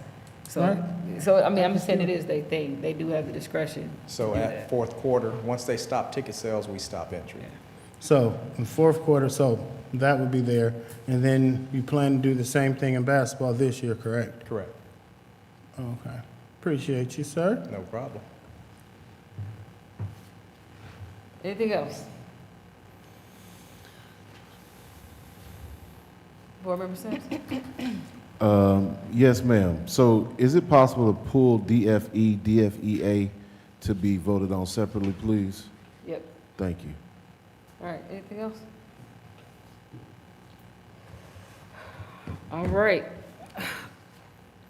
Madam Treasurer, may we have a vote on all of them except for DFE, DFEA? Except which one? DFE/DFEA.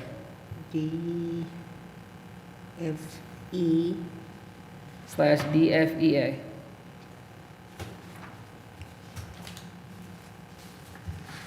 Okay. Dr. Goodwin? Yes. Mr. Smith? Yes. Mr. Sampson? Yes. Ms. Wick? Yes. Dr. Pickett? Yes. Ms. Reinhardt? Yes. 6 yeses. All right, on the second one.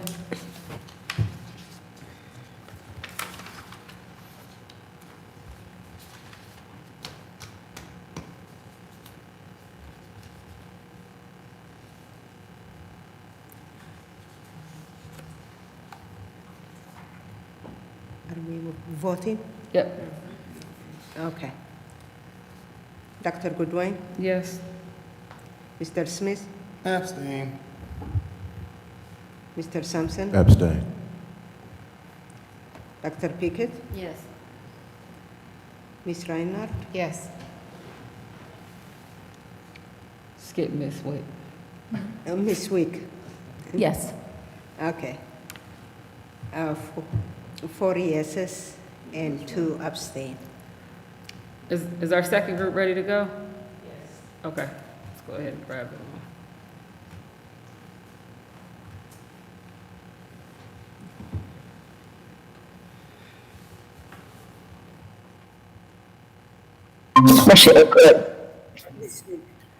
Yes.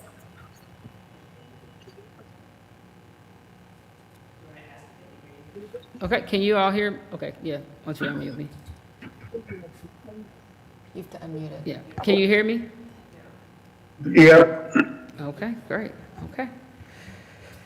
Do a little, okay, thank you. We really appreciate you joining us at this hour. I'm Dr. Goodwine, and everyone on the Board of Education, about 6 out of the 7 of us are here tonight, and we are excited to hear from you. If you could just tell us a little bit about yourselves and your firm, and then if we have questions regarding your proposals, we will go ahead and ask those to you. Great. Thank you, Chairman Goodwine. We appreciate this opportunity to be with you this evening. And the hour is never too late to talk about what's great for kids and what's the best thing for kids. And certainly that's why we're here, is to provide you with help you with a great opportunity moving forward. My name is Ed McCormick. I'm Senior Associate with HYA. I've been with HYA for 7 years now, and I've done over 30 searches, suburban, urban, big, small, intermediate, mostly on the East Coast. Before Jordan HYA, I was with corporate America. My background is in finance, strategic planning, and I also did high potential hires for the on the company at the tail end of my career there. I'm a board member, so I've suffered many of the pains that you suffered, and appreciate the angst that you're going through once you're trying to select the best leader for your organization. On the Arlington board in New York for 36 years now. And there is and so that may disqualify me for for hanging in that long, but it's been a great experience. I've served as a president of the New York State School Boards Association. I've served on the National School Board's Board of Directors. I've chaired the National Black Caucus of School Board members. And so this is a great opportunity for me to take school board experience with my corporate experience, with community experience, and sort of create a pathway forward that I think has been very helpful for the districts that I've been involved with. Let Terry give you a quick overview of her bio, and I'll do 30 seconds on the corporation.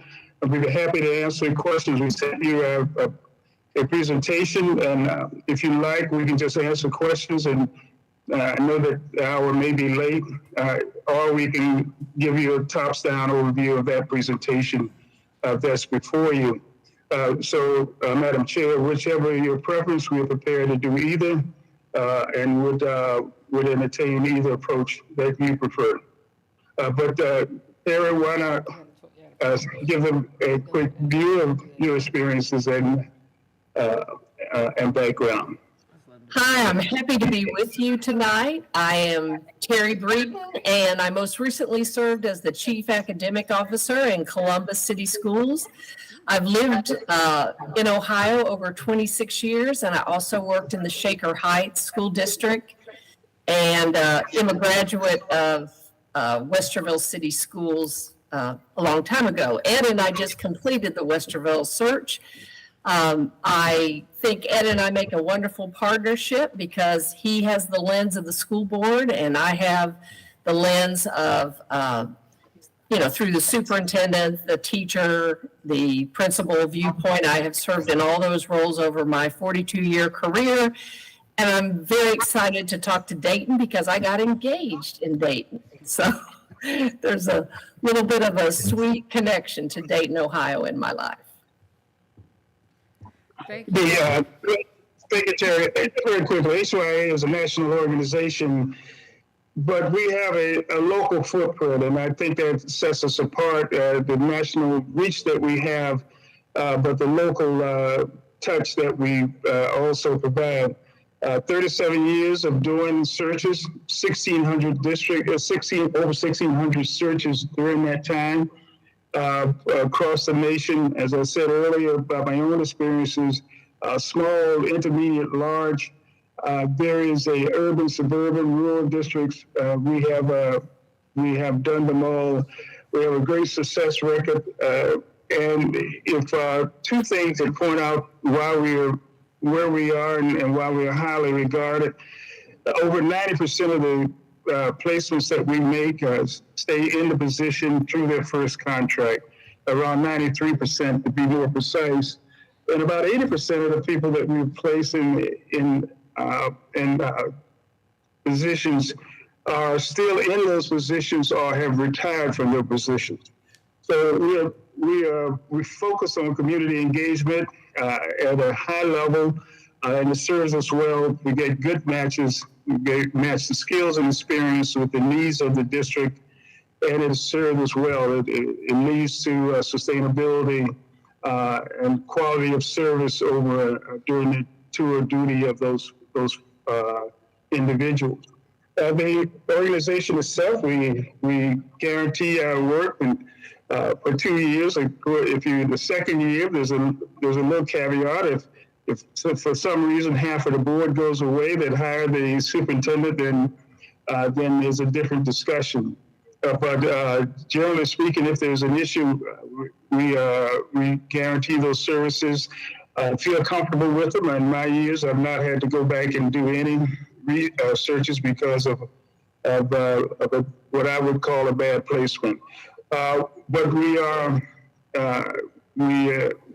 an exceptional record, focused heavy on attaching with the community to the search at the very beginning, which allows you the opportunity to do the final selection with a plethora of information that always goes into the selection of the best candidate for your district. With that, we can, either Terry can give you a quick overview of the 4 phases, and we're prepared to answer questions that you may have at this point. Yeah, go ahead with that would have been my first question, what the phases are, so go ahead. All right. If you're in the PowerPoint, the first phase is engagement. And the very first thing we do is we engage with you. We do individual school board interviews, and Ed will probably be doing those since he's so closely tied to the responsibilities of school boards. We also plan out the whole search together, and we have a suggested timeline of 3 to 4 weeks, but I want to be clear, we customize these searches based on your timeline. So as we learn more about what you want to do, then we can customize that. When we were in Westerville, we did over 30 focus groups, and they paid off because they really helped us see what type of person that Westerville wanted and needed to increase student achievement.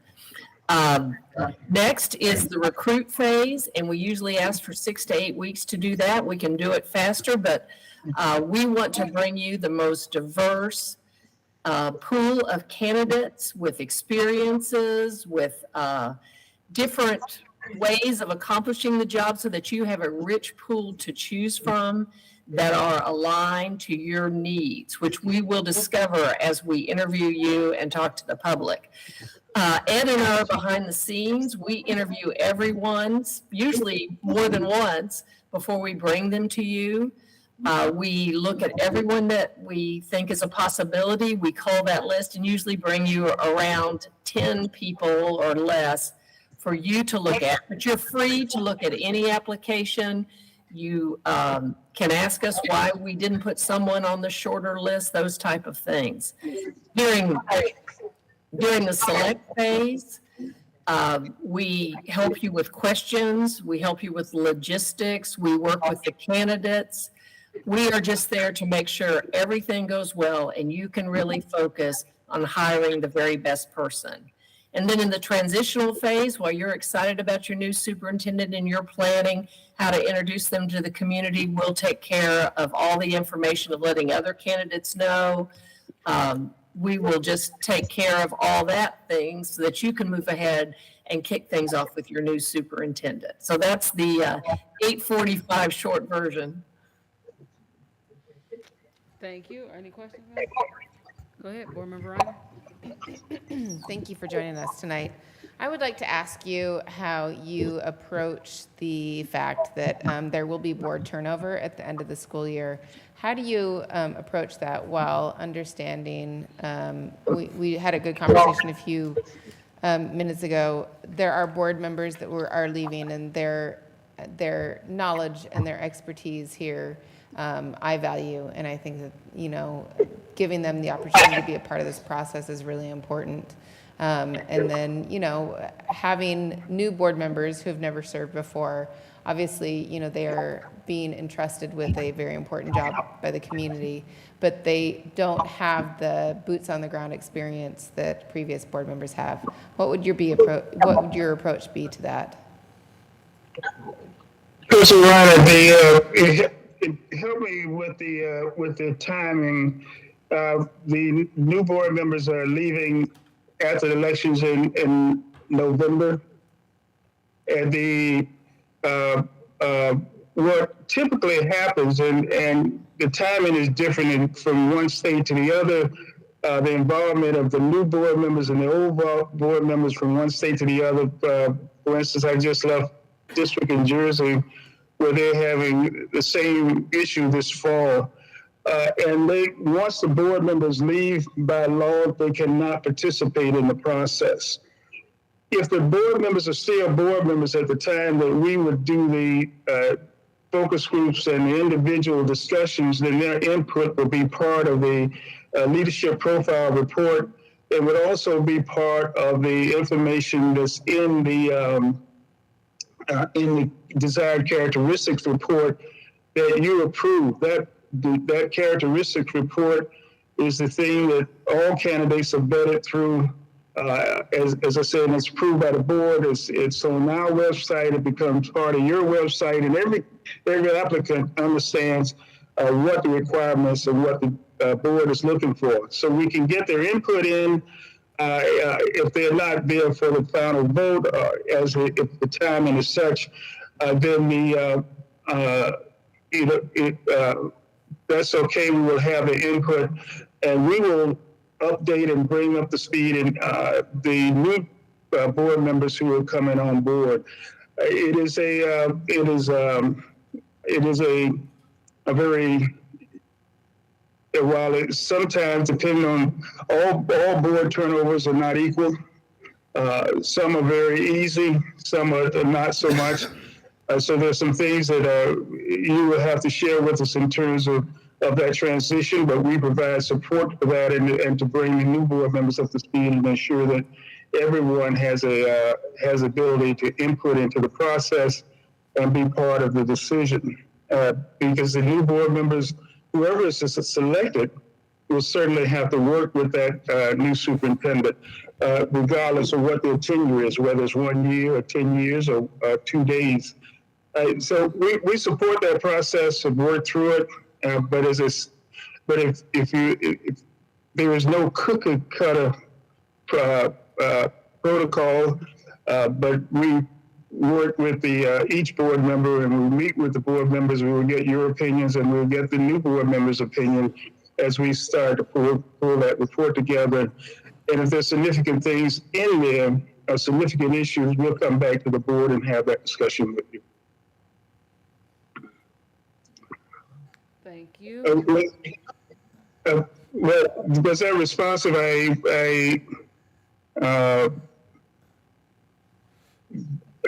hate responses where you can't be exact, but you're talking about individuals who are coming into a group, and all the group dynamics play a role in terms of how people are integrated into that group, and it's a great opportunity to have the new board galvanize around the superintendent search and the selection of that process. Thank you. All right, any other questions? I would ask you guys, how do you deal with and work with a board that may not have the shared vision of what the group is looking for in their next superintendent? And I'll give you the same question I gave the last group. Looking for, my personal goal is to find the best candidate, whether that is an internal candidate or an external candidate, but knowing that we are 7 different individuals, how would you work with us, know that there may be some conflict on what we're looking for in our person? But, Madam Chair, what typically happens is that the reason we go through, we do the focus groups, and we develop a leadership profile report depending on what your community has told us that's important to them, how they answer the 3 critical questions as we see them, and branch from there. One on the strengths of the district, the challenges of the district, and the attributes that they should have. It's the same questions that we would ask the board.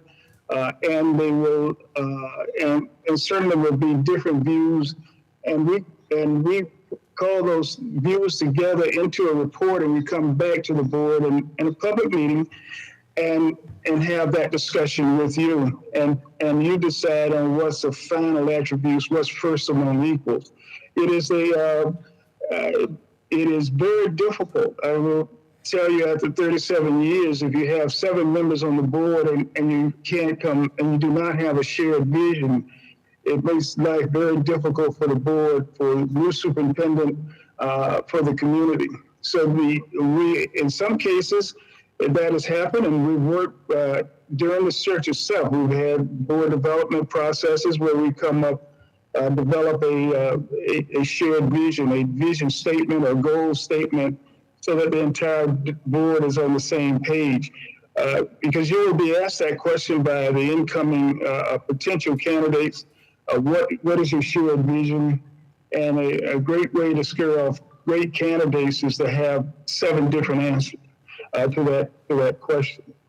So we will work with you if it involves a board development workshop with you to develop that, to do the goal setting. We will do that if there's enough information, and we will provide report that we have galvanize around a desired characteristic piece of what you're looking for. We will do that, and there probably, if there are areas that we need to be sensitive to or optimize the process, we will certainly do that. But I would not mislead you. If you're split on your vision, it's hard to galvanize around a specific superintendent going forward, and the quality of the pool dwindles significantly if you're unable to do that. Thank you. Any other questions? All right, so I'll ask you, do you have any questions for us as a board? We have a couple of questions, and specifically, it's your search. We will customize it to what you would like for the search to be, and those things are most important to you. I would have asked you the same question about goals, because I know that that's a vision of the district, and what's the priorities for the next 12 months becomes very important for prospective candidates. And I won't assume that that's not the case, but do you believe that that the board can galvanize around the next superintendent in terms of vision and priorities? I can only speak as one board member, but I do believe, yes, I mean, that should be our shared goal, that the leader that is selected to run the district, that the team fully supports and provides that support around, because we want this district to be successful. I will open it up to the rest of you guys to answer the question that was asked. I'll add my voice to that. I absolutely believe that this board can come to a collective agreement about who is best for this district. Anyone else? It seems like the consensus is that yes, we can agree on it. Any other questions for us? Maybe, Terry, did you have a question?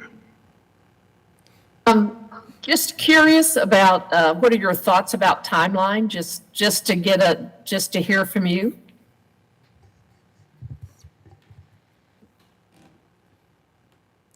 Well, I think, if I may, Madam President, that's kind of piggybacking on the question I asked earlier. The election is early November, and then there will be 6-7 weeks before the beginning of January when the new board members will be sworn in. I would like to have a conversation with my colleagues once we're finished with you about thoughts about that timeline, but definitely within that window.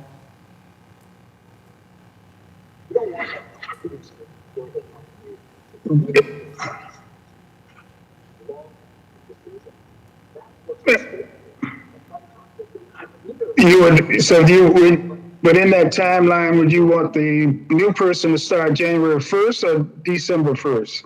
Oh, no.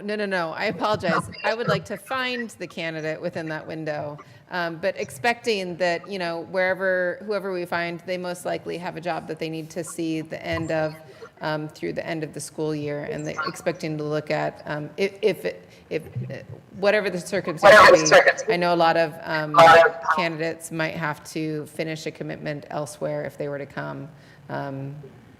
I think a lot depends on the circumstances, if we have an internal candidate or not, but we would not expect somebody to leave a job and come at the beginning of January to start, no.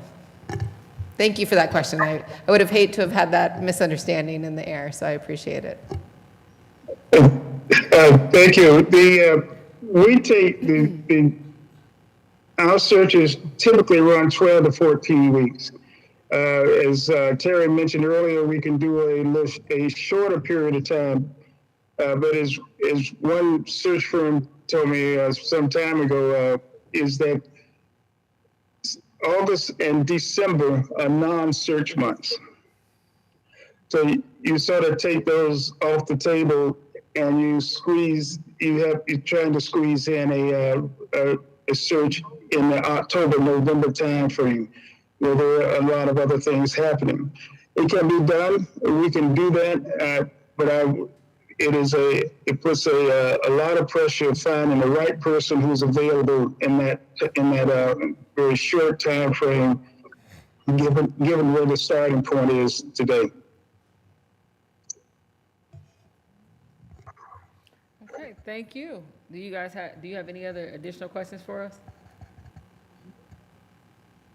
Okay, well, we really appreciate you spending time with us. You've given us some good things to think about, and thank you for coming out with us tonight. We appreciate it. Thank you for the opportunity. We really appreciate it, and best of luck to you as you move forward. Thank you. Thank you. All right, I got one more thing to do, guys. All right, first reading, a resolution to adopt board policy. Insomuch as the Board of Education is committed to the continued updating of its policies, rules, and regulations, manuals, and the committee which was appointed has been working toward that goal. The following are brought at this time for first reading in compliance with Board Policy BFC policy adoption. Now, therefore, be it resolved that the Board of Education of the Dayton City School District, Montgomery County, Ohio, hereby accepts and adopts the following policies that have been qualified for inclusion in the Handbook of Policies, Rules, and Regulations: BDDG, minutes; EHA, district records, commissions, records retention and disposal; JED, student absences and excuses; EHA-R, data and records retention, which is being rescinded. These policies are being read for the first time. As such, a motion or second is not required. The policies will be available in the superintendent's office for review and comment prior to their second reading and adoption by the Board of Education. Furthermore, the policies will be reviewed by the superintendent's office, the board office, and the legal department of the Dayton Public Schools prior to the second reading. All right. Question. Go ahead. Those policies are not attached. We just see the first page. All right. So if we could just get those, I'd greatly appreciate it. Yeah, and all of those policies came through OSBA, just so everyone knows. Okay. All right, are there any, before we conclude, did you guys want to have any discussions on the two firms right now, or do you want to save that for next week when Mr. Lacy is back with us and he's able to review that too? I would like to actually, if I may, Madam President, ask my colleagues their thoughts about the timeline. I would like to have a discussion about if it's something that we should prioritize taking action on before the end of the school year, or I'm sorry, calendar year, given that it's going to be a major part of our timeline and the work that we do. I would like to extend that offer to my colleagues.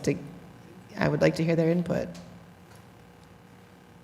I'll say for me, I think we got to make a decision and finally get started, because this is like 2 years we've been working on this process here. I do think both of them, whether it's this board that decides it or the next board, that both firms are able to work in a timeline for this year as well as next year. I do think we have an advantage in the sense that we have some candidates already as well. And they're just bringing us more and doing the work in the field to galvanize not only community, but staff input on this one. So I think it's realistic that as we start, we can actually get this accomplished and not keep kicking it down the road like we've been doing since January. So that's where I'm at with it.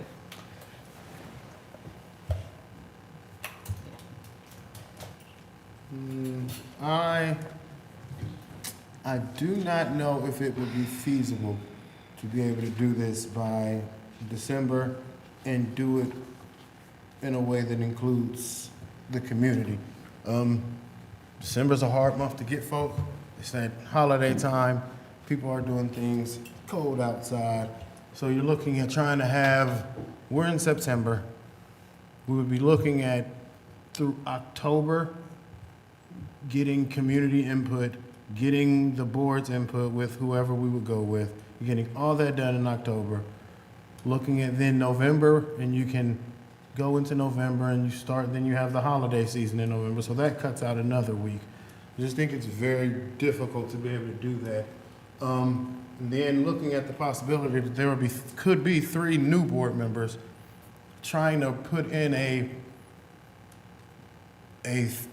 search, and then they come on, and then you have 3 people who had no part of that search. I think it would do a disservice to them too. I just think with the time, it's just hard to try to push it. But I do think that if we're gonna do something, we gotta do it.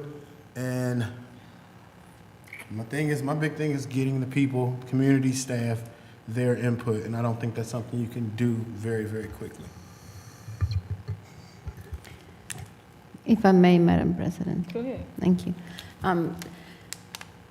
To me, obviously, this is one of the most important jobs that we can do as board members. And I definitely would like to have that opportunity, but I would definitely not like to do it at the expense of listening to the community. To me, it's very important that we hear the community. And so I think that we should move forward quickly and make a decision and start working, and hopefully we can get to where we need to be. Given the fact that we already have some possible candidates, I think it's doable. But like I said, we can move forward with that intention, but understanding that, to me, the most important thing would be that making sure that the entire community is also part of the process. Anyone else? Well, I would say at the next, what we can do, because it's only 2 firms that we're picking from, at our next meeting, we can do it by poll, and whichever one has the majority needed, then that's the one we can move forward with. 2 things. I would be comfortable taking a poll right now, but that would only be if every other board member were ready. Yeah. And I know that Board Member Lacey isn't here. He's not here, so I don't want to do it without him. Yep. So. Board Member Sampson, would you feel comfortable giving me your thoughts about the question that I posed earlier, or would you like to think about it and discuss it next week? No, ma'am, I can answer now because I've been thinking about it since January this year. I think that I'm in agreement with the rest of my colleagues that for me, it is a double prong. I think that potentially we have a viable candidate that's already in place. But if it is the process that is important to everyone, then I'm all in for the process.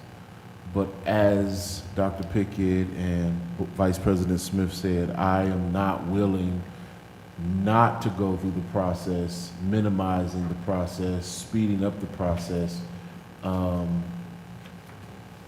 without hearing the thoughts, the concerns, the input of the community, our staff, all of the stakeholders, because I always reference the last time this occurred, the community said one thing and the board at that time listened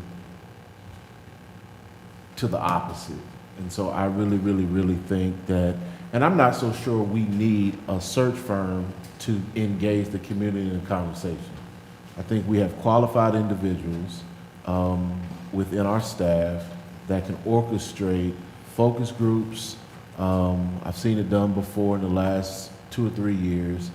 And I just think that we don't necessarily need to wait for a firm to engage the community that we represent, that we provide a voice for. But yeah, I'm in agreement that if this is the process that is going to take place, that we don't exclude or minimize the voice of the people.